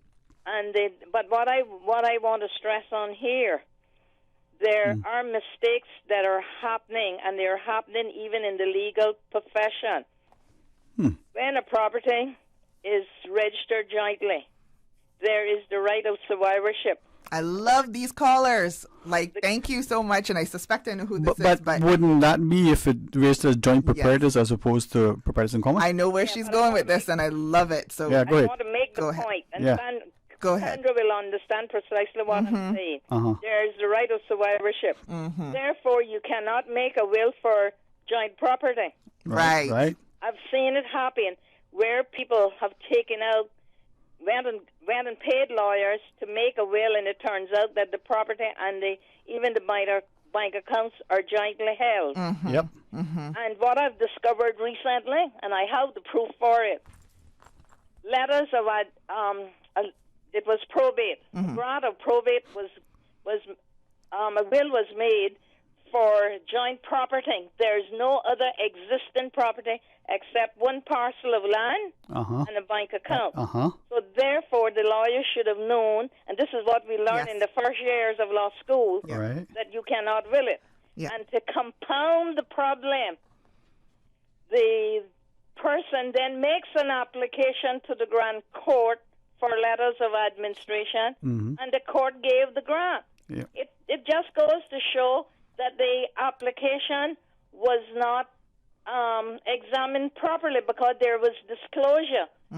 Even the land register was attached to the application. They should have spotted then and asked the question: is there any existing estate? Well, the answer could come back. It could be something else that was missed, but. It is stated in the application that is the only existing property. Right. Now, the lady gets the grant of probate, goes down to the land registry to now acquired the property. The Registrar of Lands refused. And the Registrar of Lands is simply correct. Because that grant cannot be used and she has no jurisdiction to register it. Right. If I can ask you just on those two things, as you talk about property and bank accounts. Property. We can hold property, and we're talking about freehold property, right? So just for clarity, how can we own property? So just you and I have, we own a piece of property. What are the ways we can own our property? So it's joint tenants or tenants in common. Right. What's the difference between the two? Yeah, because you hear people say, oh, we own that property together. Right. But what does that mean? Right. In both situations, you do own it necessarily with other people. Right. But one, as the caller has alluded to, is jointly, where if we all have this piece of property, we own 100% together. Each of us own 100% of it. Joint proprietors, right? Right, joint proprietors. So you'll see that one. 50-50 there. No, okay. Right. So, and even if it's 3 of us or 4, we all own it. So it's kind of winner takes all, last person standard. If something happens to one of us, whoever else is on that property as a joint proprietor or a joint bank account holder on survivorship automatically transfers. Right. You don't have to do anything other than present the death certificate. We can stick with property. I don't mean to belabor it, but and if you would stay on the line as well, Mom, right, as we ask the question. So that's one way. Right. Joint proprietors, you said? Yeah, that's and joint. The other one is? Tenants in common. Tenants in common. So tenants in common, it might be 2 of us, and then that's 50-50. It might be 3 of us, 1/3, 4 of us, 1/4. It could be 90% to 110% to the other. Right. It's divided up in shares. Right. So we own, and it will say so on the land register as to how much. Right. Of that property we own. It doesn't mean that I get the piece with the house and you get the piece with the breadfruit tree necessarily, but it is the fact that I have a stake in it. I have a percentage of this property, identified amount. And then when you're... So that's what you can be willed. As the caller was saying, you can't will a joint piece of property because you don't own that outright by yourself. You die, it goes to the remaining people who own it. Right, but you can will your share in a property. Right, half, 1/3, whichever. Right. Okay, to you as well, since the caller didn't identify herself, I would say to you, Madam Caller, which doesn't sound right for some reason, American television. Well, if you want the caller identified, you're Miss Smith. You know what? I'm glad you did, because you're one of those, if I may say, institutions with an immense knowledge like Mr. Steve before you. So let's ask now about bank accounts. A bank account, let's say it's a joint account. So again, the 2 of us, we have an account, we got a savings account at the bank, and it's a joint account. Did I hear you correctly to say if one passes, immediately everything in that account, all the authority in that account vests with everybody else who's on that account? Can't be willed, can't be divided. Correct, if it's jointly. If and it's that would usually joint. be in your terms and conditions of the bank. Yeah. Okay. Is that, and you agree with that, Mom? Yes, sir. I agree with what Chandra just said. Okay, that's my understanding. So I was going to ask this question publicly. So in preparing for today's discussion, I've had 3 people at existing Class A licensed banks that we can walk into now while they're operational. They've been told by their banks, you're a joint account holder. There are other ways that you can hold an account and you need to sign with somebody else, but you're not joint. You can't get information with the other person. If, because the other person has died, this isn't yours automatically. Now, I do not say that I understand that the banking laws have or have not changed. I don't know. But today, not yesterday, today. Right. And I mean, I was senior legal counsel in a bank at one point in time, a few years back now, but it still remains. I think the only, and this was in our particular terms and conditions, was it doesn't necessarily mean you can have access to the other accounts. No. I just wanted to clarify that. So you can have access to the one that you're on, you absolutely should. But you may not have access to the other accounts the person held by themselves just because you were on that one. So I just want to make that clear for the listeners. Appreciate stressing that. But yeah, you should, because your name is also on that account. And you're on as a joint holder, and if the person passes, however, whatever, whether they did an estate planning, whatever's in that account, you should still be able to go use your debit card, take money out of the account, close the account, take the proceeds. That is your own money in absence of whatever, right? And apparently, I just draw an inference, Mom. you're saying in the legal profession, some things are being happening relative to going to the court to looking at the issues of estates. In our banking now, that is being that's an issue. No, I mean, it's one thing if somebody is misinformed and they're saying you need to go to the court and get something, because maybe they're just not educated in that way, or right. So, but they're not necessarily stopping you from accessing. They're just misinformed and saying this is the process, which is one thing. But yes, ma'am. You can also have an account where both parties can withdraw or deposit. I think they use the word "and" instead of "and" or. Right. Which is that is significant. Yeah. So it has to be jointly and severally. Like that's that. So that's why I said it's important to understand the terms and conditions. Yeah. So if it's or, that's either or. Yeah. If it's and or, like it starts to then become very, very nitpicky on what the words are. But apparently the issue is the level of understanding. I don't want to say intellect necessarily, but yeah, because sometimes people are just misinformed, but that's why we have to educate people so that we know what we're doing in what situations. But if you have a bank, let's use the bank. Let's pick on the banks for a bit. You have a joint account, somebody dies, you think it's yours, the bank employee, manager, senior supervisor, junior staff, and you have no similar way of elevating up the chain. Potentially there's some issues. Absolutely. How do you address that? Okay, so two to three things. So go to your bank physically. Get, ask to speak to somebody and get real clear instructions from somebody. Senior legal counsel in the bank. Most banks have legal counsel. Ask to speak to their legal counsel and explain the situation and see if you can get your answer satisfied there. If not, and also get a copy, ask for the terms and conditions of your account so you can see exactly how your account is sold. There should still be a mandate. You've filled out an application form. How is this bank account set up? So if you're going up the chain and you can't get a satisfactory answer to resolve the problem, then you need to start collecting your evidence, right? And for your own understanding, and if you have to escalate this in some way, because like I said, it's one thing when they're saying you have to get a grant to probate and maybe they're misinformed, or letters of administration and they're misinformed as to process, but suppose they're just saying, no, you're not entitled to this funds, and then you have to go to court. So you're going to need the account mandate, your terms and conditions, and everything, so that if you need to get in front of a judge, you can say, no, my account, and seek legal advice, because you're not necessarily going to know how to decipher this. I think this is very... Sandra, before we go... Yes, ma'am. Administrators have 1 year in which to distribute the estate.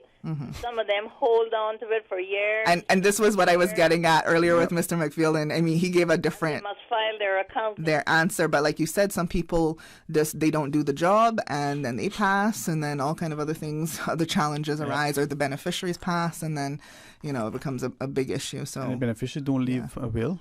Yeah. Anything else, Ms. Esme? Okay, I think I'm finished. No, but thank you so much for raising that. That was one of the points I wanted to address. Going for a bit longer, but thank you. Of the essence here. Yes, ma'am. Yeah. And thank you. And this is why I appreciate you. Have a wonderful afternoon, Ms. Esme. Having these discussions for people that are listening, that they realize there are a lot of questions. They don't have to be daunting. They don't have to be morbid. And it's real life questions. Right. This is where it really comes down to real life stuff. The reason why I want to kind of, maybe elaborate more on the bank is that many of us open bank accounts. How many still have the bank opening forms that we sign? I don't. Right? I remember long ago saying to the bank, well, can I get a copy of those forms? Oh, you don't need it. I'm like, hang on, I signed it, right? That's mine, right? And I didn't want just the ones that I copied for myself. I filled out. I want one that you sign. When you approve it, when you open it. And they gave me a problem. Like I was a difficult person. I said, well, it's a contract. But that's my thing. Yeah. This is my money. It's a contract with you and another existing company. Being informed, being assertive. Some of us might say, no. And I got a file that I want that in. But 20 years of operating an account, you probably lost it in Hurricane Ivan. Right? These are important. So maybe I'm hoping that many people never go down to the bank and say, give me my forms. Because don't the banks ever so often ask us to sign on, the little thing that we sign to verify signatures, or your signature look different now? Yeah, so does my face. Yeah. But, so I got to sign it, so can you give me a new thing? And this is a problem. It's no longer KYC, it's now CYA. All right, Mr. Handel, boy, Norma got called me laughing and say, boy, what's wrong with you? So all right, many things. Talk to us. I got a couple of things to share. So I think I just want to say the other thing I just want people to be aware of is 2 points. One, if you have a business. So you need to kind of consider when you're doing your estate planning, who's going to get your business. And it doesn't matter whether you're a sole proprietor. You might still have a very lucrative business if you just have a trading business license, or whether you have a company established. We don't have time today to go into all those. Come back next year. All the different ways. We'll have to have a whole different conversation of how you set up your business, right? Okay. But let's just say you have a lucrative business. You need to think about what your succession plan and legacy for that business is. Is it die with you, or is your children going to take it over? Is your friend, your partner, your business partner? Is there an employee that is really good that you think has worked for you for all these years that should take this business over, right? So just have a think about that. And those are some of the things like we would talk about in a full estate review consultation kind of thing, right? So, and then the other thing I want people to just be aware of, and this isn't necessarily on the estate planning side, but just more one of those life things that come up, especially when you have you and I, we get to that age now that we have aging parents. We have older parents that we have to take care of and think about, right? So the other question I get asked a lot is about powers of attorneys and guardianships. I just wanted to quickly address that. Yes, Mom. Is that the difference is capacity. So mental capacity. So you might have an older person and they're just not mobile anymore. They don't feel like, they can still make their choices, but they just don't feel like having to go down to the bank. They don't feel like having to do the things. They want their children to take care of them. And, we all see that with our parents are just like, do that for me. And we're trustworthy. Right. So you can, and those are the situations where you can appoint a power of attorney, that person. And it's very similar to the will structure of you have to have it witnessed by two independent people. It doesn't have to be an attorney, doesn't have to be a notary, it just has to be two people over the age of 18 with sound mind that witness this. And you're basically just giving this person the authority to do things on your behalf. They cannot transfer land. That's one thing. The lands registry has their own power of attorney. But just a regular general power of attorney or specific things like you can deal with my Synico, you can access my bank and medical information, then those are the things. Guardianship now is when that older person has lost their mental capacity and they need to be cared for. They need somebody to be in charge of them to make all their decisions because maybe they have severe dementia. But once they lose capacity, even if they have an existing power of attorney, that stops. It doesn't go once a person loses their capacity. And you have to apply to court to get that guardianship order. There's definitely a certain process. There's the people who can make that application according to the law. But I just wanted to really explain that because I know sometimes people don't want to go through the steps of getting guardianship, but it can become very important, especially if that older person has a lot of assets that need to be distributed. And again, you can't make a will if you don't have mental capacity. So once that older person, and if you are an older person listening, I would like to encourage you to make sure that if you want certain things to happen with your assets in your estate, you make that decision now, get your will in place, because once you lose capacity, you don't get to make that decision. You will pass away intestate. Yeah. Can I ask two things? At some point when it's convenient, come back on, we'll have a discussion.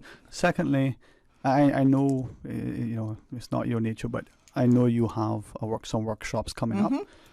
Yeah, so I'll just tell you about that really, really quick, is that I have a series of workshops. If you follow me on social media, you probably will have seen it.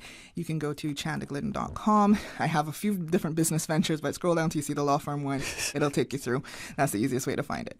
But what I'm trying to aim and do is that get people familiar, because I also have a project where I know people are getting to this day and age where they want to do it themselves. So I'm working on, and I've talked about this a few times, docs.ky, a business that will provide legal templates that are Cayman based, so that you're trusting it. It's coming from me. You can trust me. So you have something that you can say, oh, I need this agreement, or I want a simple will. I want to be able to sell my vehicle. Some little straightforward things, and it will get more complicated as we progress. But I want to provide my people with the opportunity to be able to have access to that sort of resource. So I am combining those two businesses, my law firm and my template business, to do this workshop. So basically, when you register, we will do a simple, and I mean, again, it's very simple and basic, but it's to get you started in the process, because people are just too scared to sometimes start. Yeah. So we're not going to ask you to draft it yourself.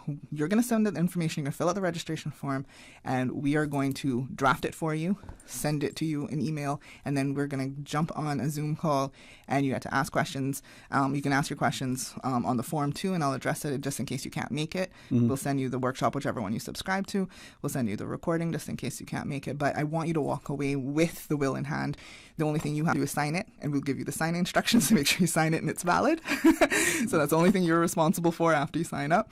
And, you know, at least you walk away with something in hand that you can say, okay, I've done this, because once you have done it that one time, you're empowered. And now you're like, okay, I feel like if I need to make changes, you're now educated and empowered to take the next steps to go through the more complicated processes. Well, thank you for that. This has been very informative, very lively. And love it. For me, I've learned, you know, and been reminded. So hopefully we'll come back on again. So Chanda, ChandaGlidden, chandaglidden.com. Okay. So, and then you can just scroll down and you'll see all my different things going on, and go to the law firm, and you'll make your way through to the workshop. So there's 2 in October. The one's on Friday, so that one's already cutoff is done for that. But we'll have 2 in October, 1 in November. So if you want to get that off your 2023 bucket list, you can do that, and then we'll start again in January or February. Well, thank you, and thank you to all the callers. It's been a pleasure. Yeah. Right. To our listeners, after the news, our Chief Medical Officer coming into the studio, I would try to make a joke, but since I'm talking to a lawyer now and a doctor after, but we're going to be talking about cannabis. No, we're not going to be smoking it, but you know, join us after. Stay tuned. It's game time, Subway fans. We're upping our sub game with the all-new Subway Series menu, an all-star lineup of 6 delicious recipes. Just order by name or number and we'll do the rest. Whether you're catching a quick lunch or just need a tasty victory, the Subway Series menu is coming in clutch. Subway Series, easy to order, hard to resist. Try it today, only at Subway. Eat fresh. You know, as a little girl, I dreamt of traveling to faraway places and foreign lands. I tell you what though, no more dreaming. This summer, I'm going flying with Cayman Airways. How blessed are we in the Cayman Islands to have a very own national airline? Girl, you can fly to so many international destinations without the hassle of connecting flights. On top of Jamaica, Cuba, and Honduras, you got non-stop flights from Cayman to New York, Miami, Tampa, and even Denver, Los Angeles, and now Panama. Going to be a little cafe con leche and Hollywood Squares for this old gal this summer. Make your travel dreams come true with Cayman Airways, offering non-stop flights for non-stop adventures in Panama, LA, and many more places in between. For details and to book, call 949-2311, contact a travel agent, or visit CaymanAirways.com. Introducing Digicel's all-new prepaid plans. Packed with more any-use data than ever before. Entertainment data for the apps you love, like Netflix, Spotify, YouTube, and TikTok. Plus, endless social data for Snapchat, WhatsApp, Instagram, Facebook, and Twitter. So you're always in the know. Stay connected. Stay entertained with Digicel's new prepaid plans. Activate in the My Digicel app today. Digicel. Better connected. You are listening to Radio Cayman, the voice of the Cayman Islands. Today's biggest news. Radio Cayman, your voice, your choice. Local, regional, international. This is Headlines from Radio Cayman's newsroom. Today's biggest news. With your latest headlines, I'm Felicia Rankin-Solins. A 42-year-old Georgetown man has been formally charged with 2 counts of burglary in relation to 2 separate incidents. The first was an incident on Tuesday, August 22nd, where a restaurant on Shedden Road and Martin Drive was discovered to have been broken into and cash and other items taken. The second was on Monday, September 4th, where a liquor store on North Church Street was found to have been broken into and items taken. The man remains under investigation for drug and other offenses. In international news, Canadian Prime Minister Justin Trudeau has left India after a problem with his aircraft extended a testing visit to India's capital by 2 days. Opponents at home and Indian social media users mocked him for the delay, which came after Mr. Trudeau had a tense meeting with Indian Prime Minister Narendra Modi. Canada-India relations have grown increasingly strained in recent months. Mr. Trudeau's visit did nothing to mend the frosty ties that he has developed with India, reported India Today on Tuesday. A Van Gogh painting stolen from a Dutch museum in March 2020 is back in safe hands after a 3.5-year quest to recover it. Dutch art detective Arthur Brand said he had been handed the 139-year-old painting in a pillow and an IKEA bag by a man who came to his front door. In 2021, a career criminal was jailed for 8 years over the incident, but by then the painting, worth several million euros, had already changed hands. These are your headlines. I'm Felicia Rankin-Solins. Today's biggest news. Radio Cayman. Your voice, your choice. Local, regional, international. This is Headlines from Radio Cayman's newsroom.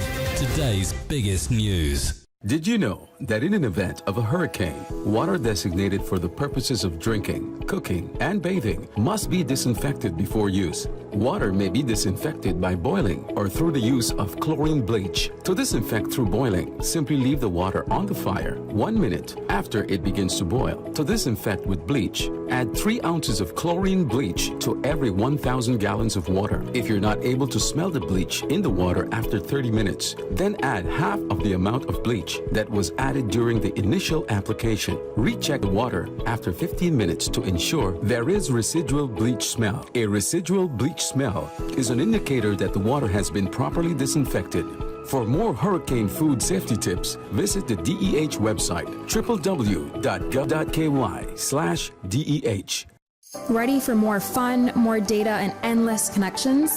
Digicell's all-new postpaid plans got you covered. Get more entertainment data for Netflix, Spotify, YouTube, and TikTok. Endless social data for WhatsApp, Instagram, Facebook, and Twitter. Roaming data for the USA, Canada, and the Caribbean. And more international minutes than ever before. Stay connected on the fastest, most reliable network in Cayman. Make the switch today. Digicel. Better connected.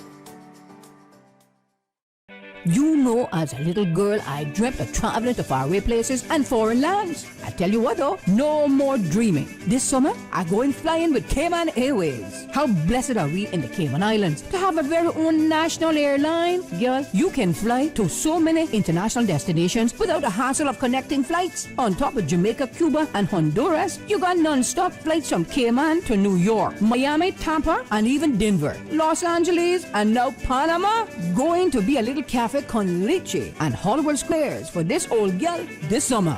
Make your travel dreams come true with Cayman Airways, offering non-stop flights for non-stop adventures in Panama, LA, and many more places in between. For details and to book, call 949-2311, contact a travel agent, or visit CaymanAirways.com.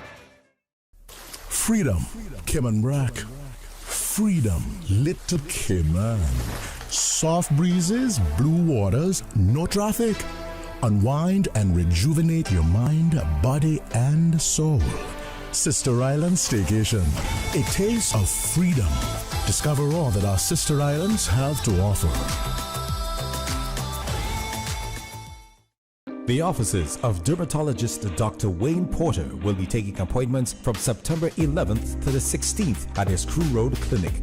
Appointment slots are limited, whether you're seeking advanced skincare, Botox, filler, cosmetic skin enhancements, or simply looking to reduce wrinkles. Dr. Porter offers a full-service dermatology and dermatological surgery practice. For more information, email dr.portercayman@gmail.com or call 946-9020 to book your appointment today. That's 946-9020. Talk today. But I do have some questions. Talk today. Cayman Islands' foremost listeners participation program. Talk today. Because there are more questions than answers. What the public is saying. Waiting to take your calls right now. Sterling Dwayne Ebanks.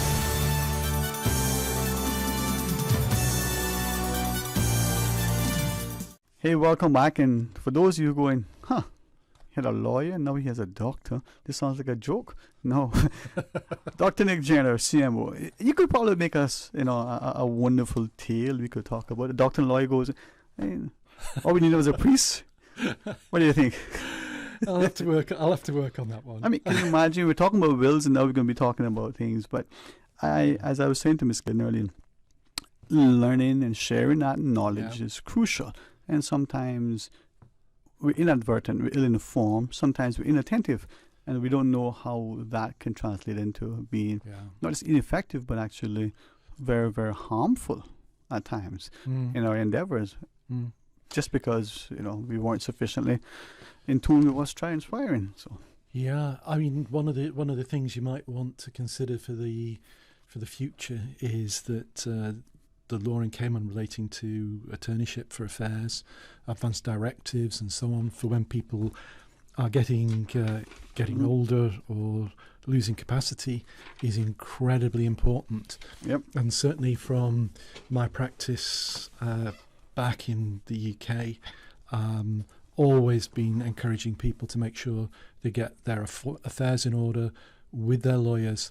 So if they lose the ability to make decisions, other people who they trust can help with those decisions and those kind of things. Yeah. The way they want to be cared for is well known, and none of us like to think about that, but that's hugely important. And it'd be great to have that discussion with the legal people and some medical colleagues sometime in the future. No. Thank you. Some idea for you. No. Your Honor, let the record reflect. I wrote down advanced care directives, right? Yeah. But I didn't want, at that point, given the sort of, I felt I've had so much of Ms. Chandler's time, right? Yeah. But we have legislation now. We do. We looked at the Canadian sort of template, and we have advanced care directives here in Cayman. But as I understand it, that's not a will. That's separate and distinct. But the two can sort of coexist. Yeah, there's probably three things you need to pull together, and you need a specialist lawyer to help you with it. Yes. You need your will. You need to set out any directives that you want about how you'll be cared for if you lose capacity, and you also need to set out attorneyships, and that's not just for your money, but also somebody who can represent you in making decisions about your healthcare when you stop. So you need to do three things, and all at the same time is best. Yeah. Can I ask two things immediately of you, if you would? The first one, we all who speak English as a first language recognize that there's a local vernacular as parlance. Yeah. You use the word attorneyships. Yeah. There are many who would understand that. There are some who won't. No. And you're absolutely right to pick me up on that. Please always do. No, it's important. It is giving the right to another person when you are not able to take decisions for yourself to take those decisions for you. Right. And that can be in both the terms of your financial affairs, your dealings with the real world, but also in guiding the doctors who are caring for you as to what decisions should be made about the healthcare. And this is important that, because as a doctor, if there's nobody there if a patient's not able to tell you what they want to happen after you've explained and informed consent, you've got to discover as best you can what that patient would want if they were able to make the decision. So this is the point where you turn to people like relatives, people who know the patient. It's still up to you as the doctor to take the decision, but you make the decision as best you can. Now, if somebody's been appointed formally and legally, and I'm just trying to remember what the law here calls it because it uses a slightly different phrase to attorney, so forgive me, I can't remember that. Which is fine. But it's what essentially the patient's saying in advance is, Sterling, I trust you. Yeah. You know me well. You know you've heard my views on what I think over many years, and I trust you to say what I won't be able to say for myself, and to direct those doctors as to my best interests. So it's placing your trust in, it might be a family member, it might be a good friend, whoever, but being able to do that so that you know that you can you will be looked at as you want. Yeah, and here are a number of things. I mean, Ms. Chanda, Ms. Glidden used the word power of attorney. Mm. We also recognize that there's also, when it comes to capacity issues, yes, a different thing that happens through the court, all right? Yes, capacity is another significant issue, and it's one that's often misunderstood in that when, as a doctor, and I'm going to place it entirely in a medical context, but it applies across a lot of parts of the law and about issues about making decisions about finance and all kinds of things. But I'll set it in medical terms. It's saying that if somebody has capacity, they understand at the time they're making the decision what their clinical problem is, what the proposed solutions are, and that they can understand it and they can make a rational decision based upon all of that information. And it is the foundation of consent, because if somebody hasn't got capacity, they can't give consent. Yes. Now, the real confusion here comes along with that we traditionally think of, in some very hard-edged age terms, we think Children Act defines a person as a child until they reach 18 years of age. Yeah. And yet, conventionally, we think of people 16, 17 as perfectly fit and proper to give consent to many things in life. But even age of culpability for criminal thing is much less. Yeah, but in actual fact, you might find that a child of 12 years of age, you might say, look, I want to treat you in this particular way and so on, and they say no. And you've got to think, do they have that capacity? Whereas a lot of people would think, it's a child, mother and dad decide that. But you've got to think of two things. Mother and father are important influence, but a child can have capacity.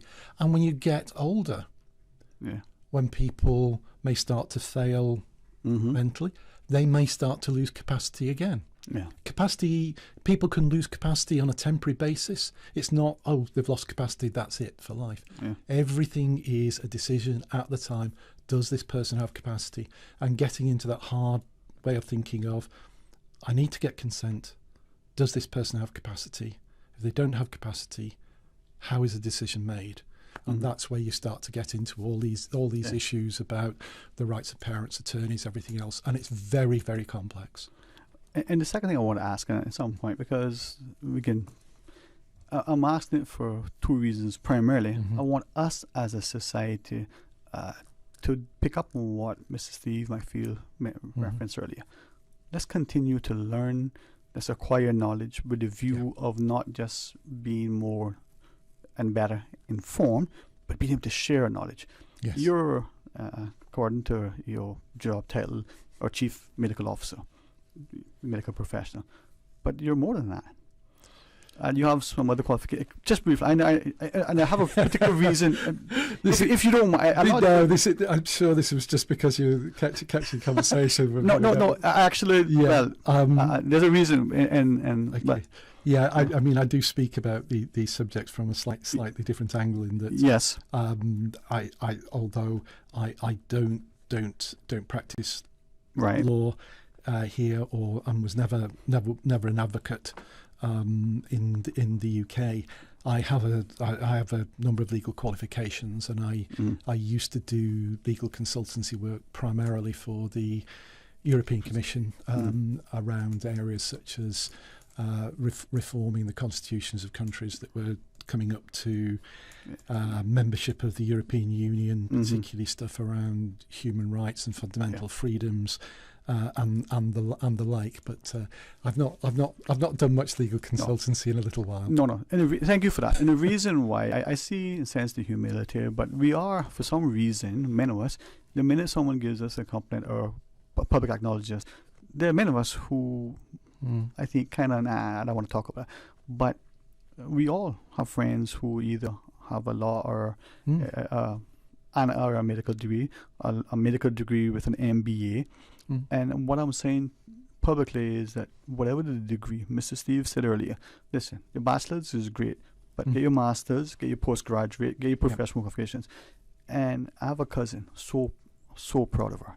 She has many professional qualifications. By that I mean, you know how a lawyer, an engineer, and a doctor have to be doing these things, and she has all those. I'm thinking, wow, right? Yeah. Not that she's a professional student. She is. How she finds the time in the day to study and to do all the things, right? Yeah. Admirable. It can be hard, but it's well worthwhile because you find. I mean, for instance, my master's in law degree was principally around environmental law, but a lot of European and international law. And the number of times that's been incredibly useful because environmental law overlaps with public health law, which very much overlaps with the duties of the chief medical officer and statutory functions that I've got. You can never have too many qualifications. Think of a lawyer who has a first degree in chemical engineering. Yeah. And now practicing in Cayman, you say, well, where did that come into play? It may not, but that resource here might be. Absolutely. Yeah. And I know that there are a number of highly specialised lawyers who've come from academic backgrounds in the sciences and technology and so on, and they bring a completely different knowledge base. If only at least being able to speak the same language as their clients, which gives reassurance to the clients. I mean, I still use a heck of a lot of knowledge from A-level chemistry. I mean, one of the most useful qualifications I've ever had, because it comes into assessing an awful lot of environmental threats. You know that basic chemistry. Yeah. This is it. I mean, and it's much to be said where we have a particular acumen and work ethic. A friend of mine, you know, she's an accountant, but working full time, studying full time, you appreciate the importance of carrying your own water. Right? Yeah. I mean, I certainly was doing degrees at night school with a young family and weekends away studying and so on, and that was incredibly hard on my family. It was hard for me, but it was also hard for them. Yeah. But incredibly worthwhile because. I mean, the number of things I was able to support them with and knowledge and, you know, like my youngest son, he just said, do you know, you've got so much out of the law. I'll go and do that 1 year course, the graduate diploma in law. That's it. Even though he came from a background in zoology. He's now working in the City of London in finance. I mean, where the zoology comes in, I'm not quite sure. No. But, you know, he's found all of these things useful. And I do know where the zoology came in because when he's looking at companies that are in the biomedical world and in the earth sciences world, he has got a knowledge and he has a discipline from being able to read science papers and things like that. And I know his employer gets value out of that. And I know we're discussing on many things, but this is the start of the school year, right? High school for some is the last year. Some is the first year. Yep. Some is the very first year of big school, as we call it. Yeah. Some is university. Knowledge is empowering, is equalizing, and if we as parents are reading, our educators, you know, read for and with your child, but read. Your child has an example. Yes. If you're studying, the child sees an example. Yes. Just like the country song that says, you know, where'd you learn to cuss like that? From you, daddy. Where'd you learn to pray like that? From you, daddy. Yes. We're teaching even when we don't realize that we're consciously teaching. Yes, we should. And the disciplines of things like reading, exploration, being able to see the natural world, just, you know, learning again as an adult to open your eyes as if you were a child and being able to see the wonder of it again. I've got my little granddaughter and I mean, and just to watch her seeing the world and then you look at it again and think, yeah, that is remarkable, and that's great. Here's an exercise I'm going to ask us. I know we're going to off a tangent a bit, but I just feel like there's a book that we all had to read in literature or something, right? And we read it and we kind of didn't enjoy it because it was a paper. May have not read it for 40 years. Read it again. It could be Dickens, it could be Shakespeare, it could be anything. Yes. In fact, I absolutely sort of hated those classics when I was a kid. Can you say that publicly now? I used to read particularly the Russian Tolstoy? Russian, I'm rereading War and Peace at the minute. Okay. It's a great opportunity. Because lovely weather. Take it up to Barker's Beach. Sit there on a Saturday afternoon. Perfect. But yes, that was my kind of thing. And I come back to now. I've just bought a copy of Vanity Fair. William Makepeace Thackeray, and absolutely wonderful satire. When I read it at first, I thought it was boring Victorian literature. Why did I read it now, and the sharpness of observation of the way taking down the pretensions of society and class and division, and also reflecting on struggle of people who are poor, and so an absolutely fantastic read, which I never thought I'd pick up, but my goodness, a lot of fun. But it comes through, from a maturity, right, in us, and it's no longer a test that we're reading for. We're reading for our own edification. Yes, you sort of get out. I think you get your life in two phases like that. You start where we teach people literacy through reading fiction, because that's a great way to bring kids in, and it opens their imagination, and it lets them live in a different world, and it enthusiasms them, and they find themselves reading, and so picking up other skills, and also picking up without thinking grammar, style, all kinds of things. Then you end up at, college or whatever, and what you have to read because you're told you have to read it. It's where you hope you're studying something you enjoy, and then it's great fun, and but otherwise you sort of think, I never want to read another book again after you've had to read, sort of some weighty text. But my break from reading is reading. and then you sort of rediscover it again when you're older, possibly because you're starting to teach your kids to read, or you're reading a book and you think, hey, and so it picks up again.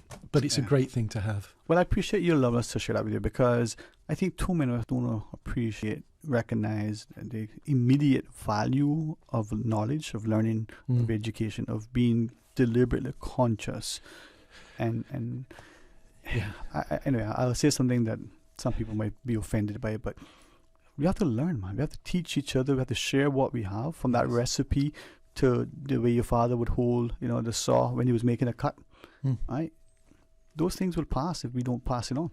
Yeah, and not take other people's views uncritically. You've got to look at, and this is one of the values of a science education, and to a certain extent a legal education, even classical education. You learn to analyse, and say, somebody said such and such. Does that sound right? Is that reasonable? Where can I go and discover the facts? How can I verify those facts are facts, or not somebody else's opinion? And that ability, critical reasoning, that's really, really key.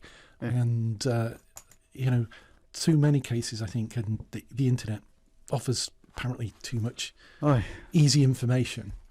Oh, my friend from Tel Aviv, but you're a scientist. You reference the scientific method. You talk about Russian literature, right? One of the many reasons I enjoyed U.S. President Ronald Reagan, the fact that he studied economics was one of them, but the notion he would say little quips, and the one that he has shared, and I just like it. Trust but verify. Dobranaya no probanaya. Right? We're not doing that, sir. We're not. And worse, when we critique something, when we just ask a question, we're ostracized, criticized, maligned, and we're treated like a pariah. Yes, and I hope that's one thing that I've learnt. I haven't been a saint. Particularly when you're younger, Saint Nick, and especially as a doctor. Sorry. Yeah, thanks.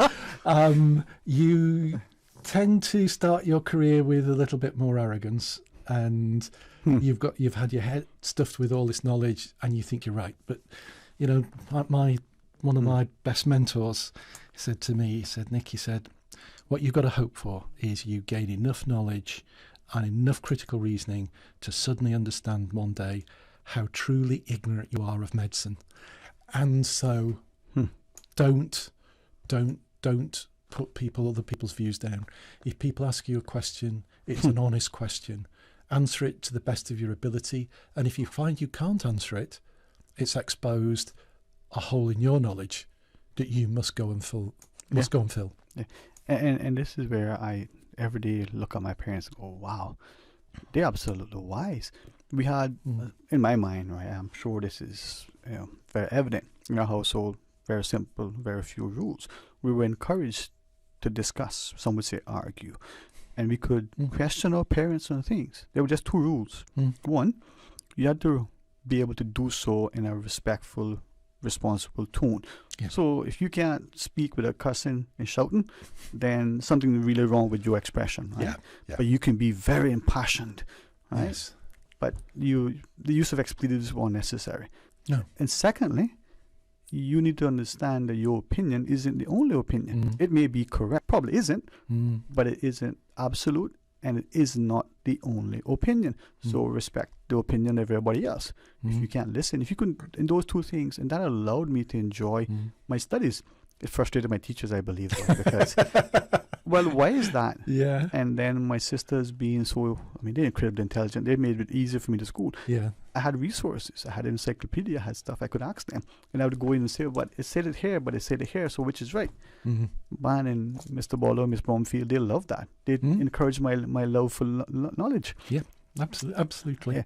And this is why I think having this opportunity to share with you, we talk about cannabis and that is a subject that is emotive from the religious perspective, from the societal. Yep. I have sort of license from my friends who are in the medical field to reference that is still somewhat controversial because there may be some medicinal benefits, but then like any drug, even that thing in the backyard that you might use, moringa. Yes.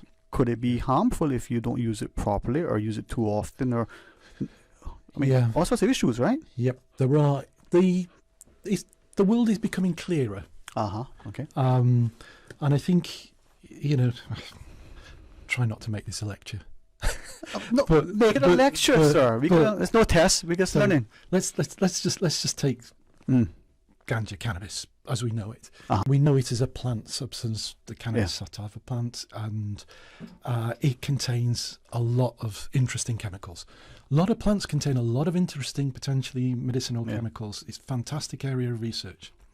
But the cannabis plant contains probably about 100 different chemicals that are of interest, but two are the most significant.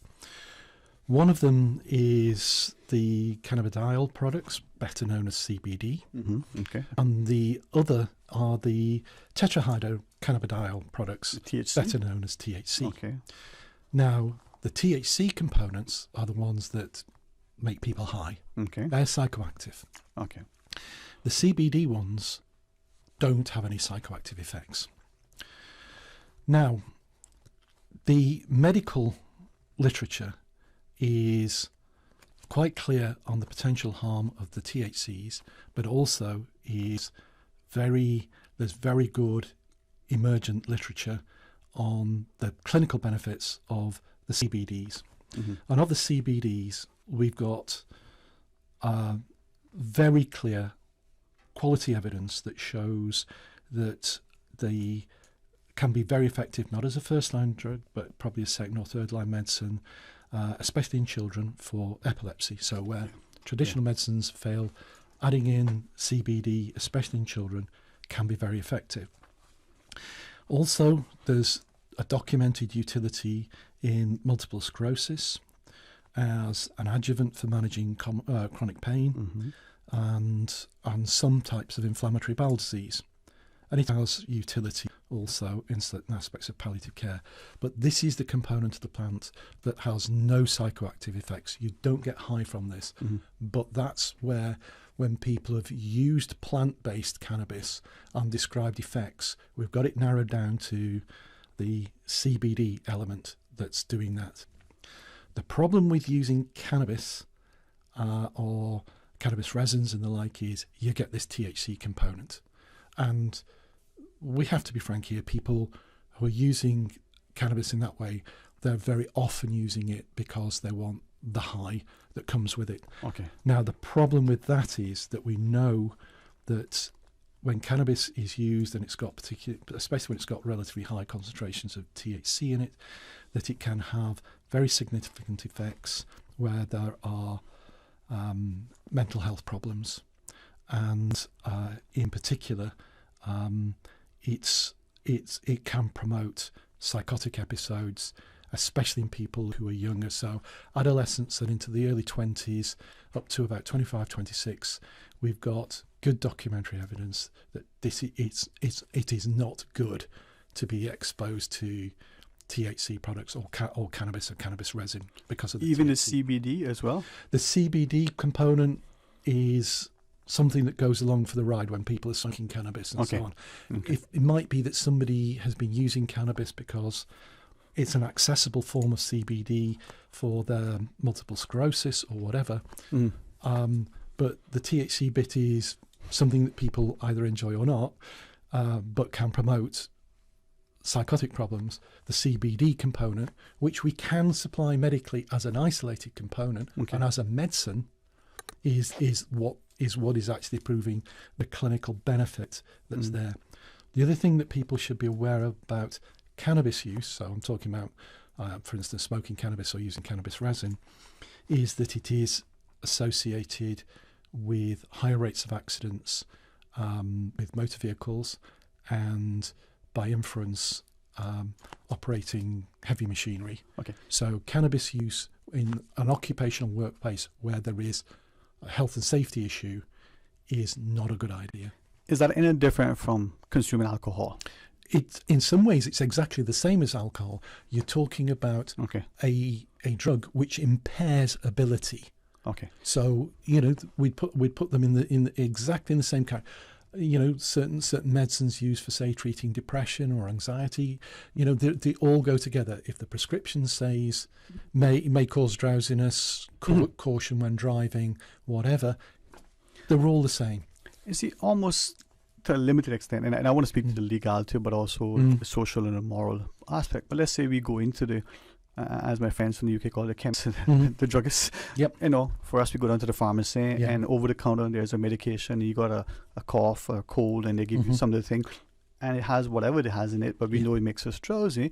We take that now because we've got to get back to work. We're driving along, or we're at work and we're not enough. That's putting us at risk if we're operating a bulldozer or we're driving a car. And it's putting other people at risk. But it's also putting others. That's the point. Yeah. I mean, as you would say in law, sort of a driving license isn't, a free good. Yeah. It's actually a permit that allows you a special privilege, but you should not exercise that privilege at the risk of harm to others. So let me ask, and this is where I really appreciate you giving us a lecture, but you present it in a way that maybe we'll have some takeaways. Yeah. We'll have some technical knowledge that we can go back and try to read and understand more, and ask our physicians and talk within our families. You referenced some age about the young child. You say up to age 25, I think was the high number. Repeat that again, and why that age? It's not fully understood why, except that we do have an association with the development of the brain, cognition, and everything else that goes on a lot later than people think. Yes, people's minds are still developing into their mid 20s, and so medicines, drugs, whatever that interfere with the basics of reasoning can impair that reasoning. Sometimes it's transient. Sometimes it's causing more permanent class of harm. And in terms of cannabis use, where THCs are present, producing potentially impairment of intelligence and increasing the risk of mental health problems, and where mental health problems are of risking severe exacerbations, and particularly psychotic exacerbations of disease, is really there. And the problem is then that becomes potentially a long-term problem, and gives lifelong consequences to people's ability to work, particularly in certain sectors and so on. So it's potentially harming a life opportunity. All right. That voice is our Chief Medical Officer, Dr. Nick Gent. We're going to take a break. Mr. Carl is over there. Dr. Gent, you were gracious with allowing us to yield a fair bit as we spoke to the attorney, Ms. Glidden. Before we go to the break, though, I just wanted to ask of you, that's the THC. Yep. We're talking about, I was asking specific, up to age 25. Yeah. So that could be for CBD as well. So I'll make sure I didn't misunderstand you. Just the THC. The CBD element would appear to be safe, and indeed, when I'm talking in terms of it may be a safe medicine for use in children in certain specific situations. But let's be clear: don't get the CBD from raw cannabis. Where you get it? You properly prescribed as a medicine using a proper medicinal product. Okay. And you shared on the brain, I was given something that I thought was a takeaway from me. Alcohol on the kidneys, the lungs, the liver, and other parts of the body up until age 23, 25 could similarly affect you because you're not fully there yet as a person. Yes, and indeed, if we were being fair, and I'm often asked this question, cannabis is illegal, alcohol and tobacco are legal.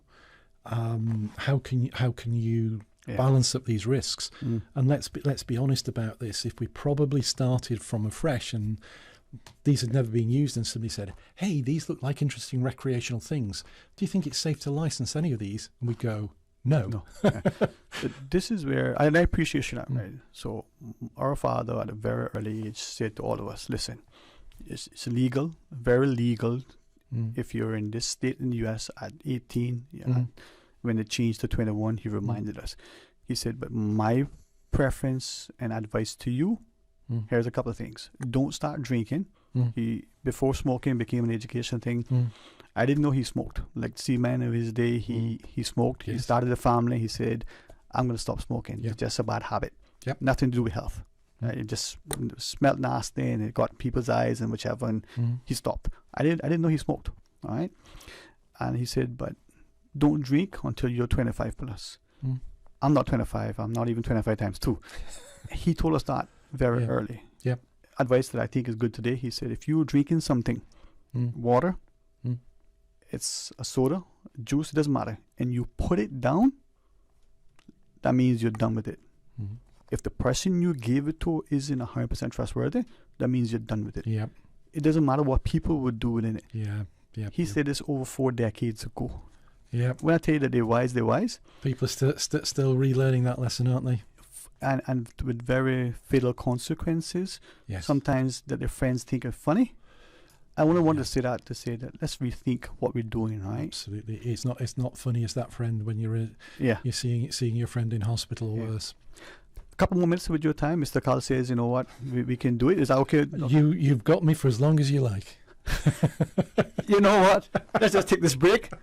Join us. That is our Chief Medical. No break. Thank you. Hey, listen. To all of the public, the fantastic team that really came on. Amazing. You've seen it often. And I really appreciate this as a public service. No, it is, sir. Being able to be interviewed by somebody like yourself who can bring out the points that the members of the public would like to make if they were there themselves, and to be able to speak directly to them. And as I say, I don't always get it right. You know, I really don't. But I do my best to only say the things I know to be true. Someone said to me, what's more important, being kind or getting it right? Right. Good question. Can I ask from this listener says, what are the effects of the THC that are so dangerous? Could we repeat that perhaps? It's a psychoactive. That means it acts directly on the brain. It changes the way the brain works. It changes your perception of things. It makes you feel, when we say high, the critical element of high is disinhibited. So you may take risks that you wouldn't do if you were in full control of your faculties. So people describe it as an enjoyable experience. I couldn't say. There's lots of language around this, but it is psychoactive, and particularly what people need to be very careful of with the THCs is, particularly if they're trying to get a hit from raw cannabis, people are breeding and crossbreeding cannabis plants to have higher and higher concentrations of THCs. So the adverse consequences are getting to be much, much more likely with the new crossbred cannabis plants that are being put into the ganja trade. I appreciate you allowing us to be as candid and to ask questions in a way that, like, I'm a student of life. I love to learn.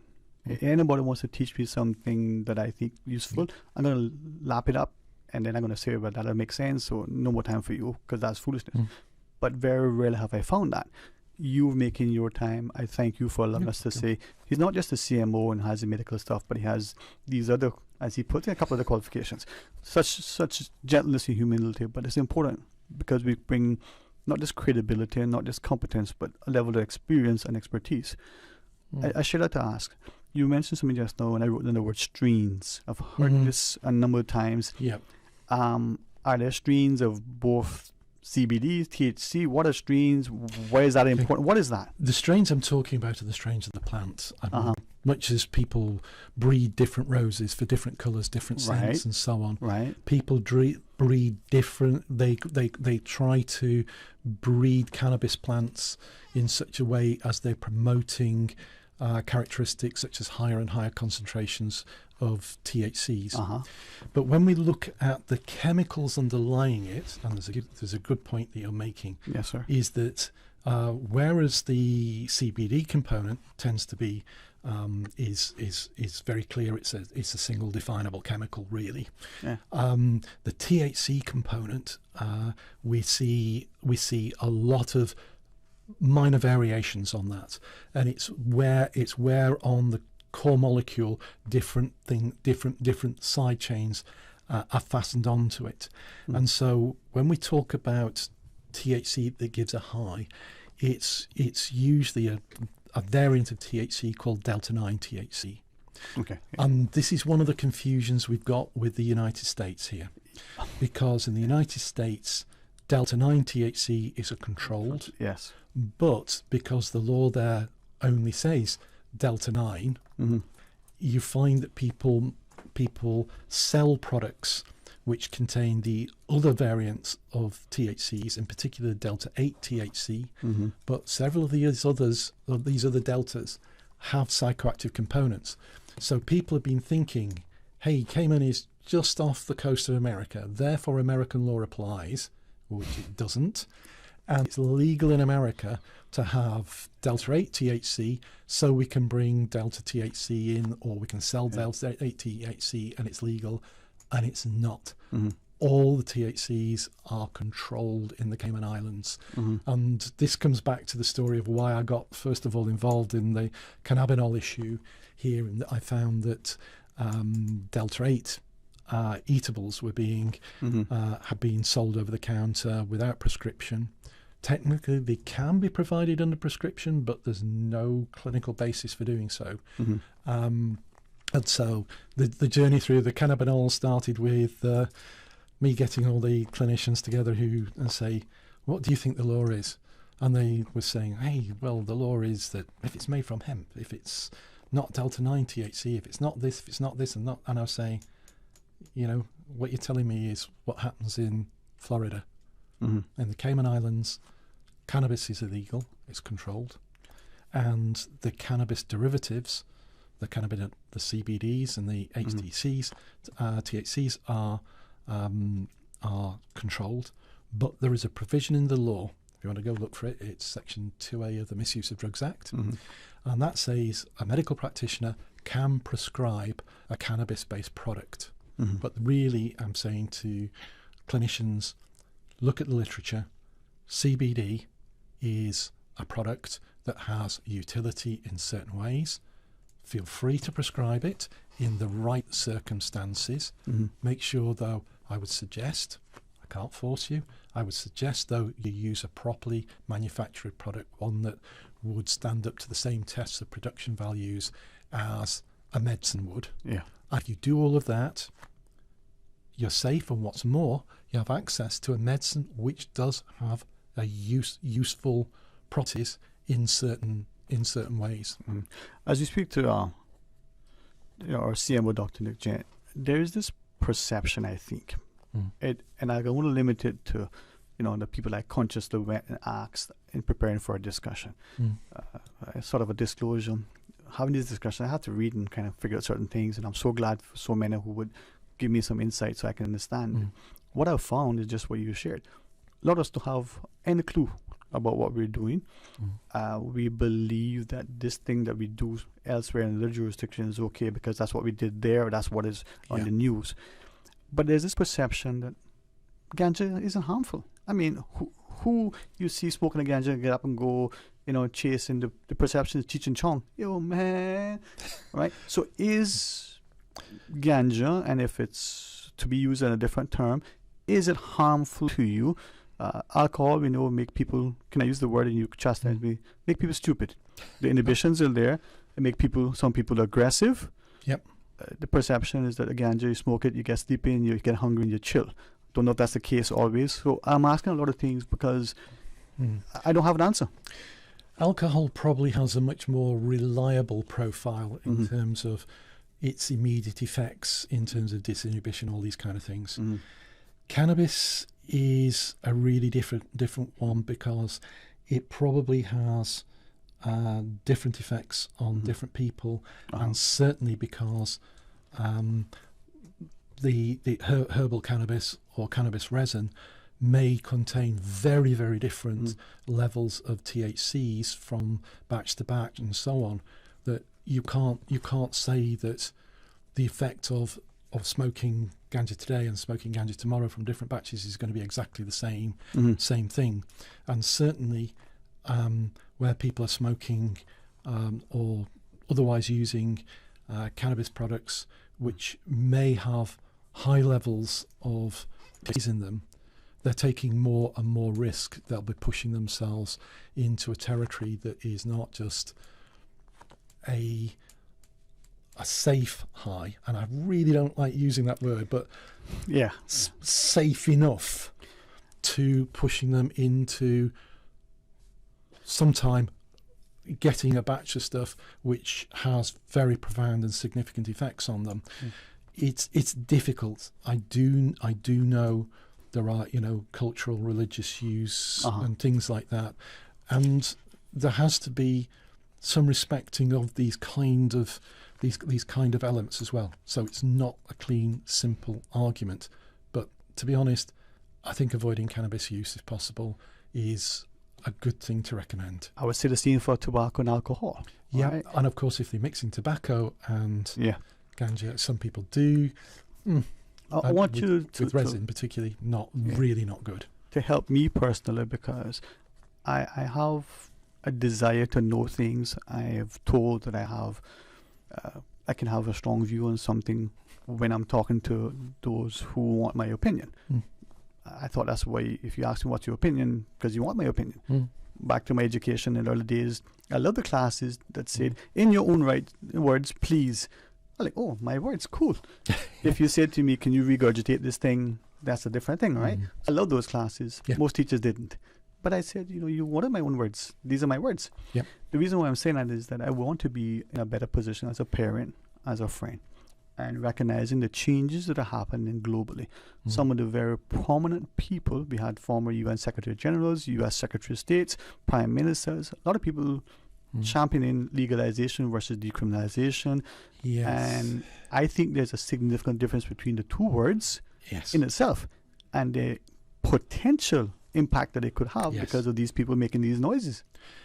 Absolutely. And I'm very clear that when I'm talking about the benefits of CBD versus the disbenefits of THCs and consequently the disbenefit of cannabis. Can I say harm, Steve? Harm. Okay. Yes. Harm, please. Yeah. Stop me using silly big words. Yeah, please. The harm of using these things, I know there's a social setting against the background of that.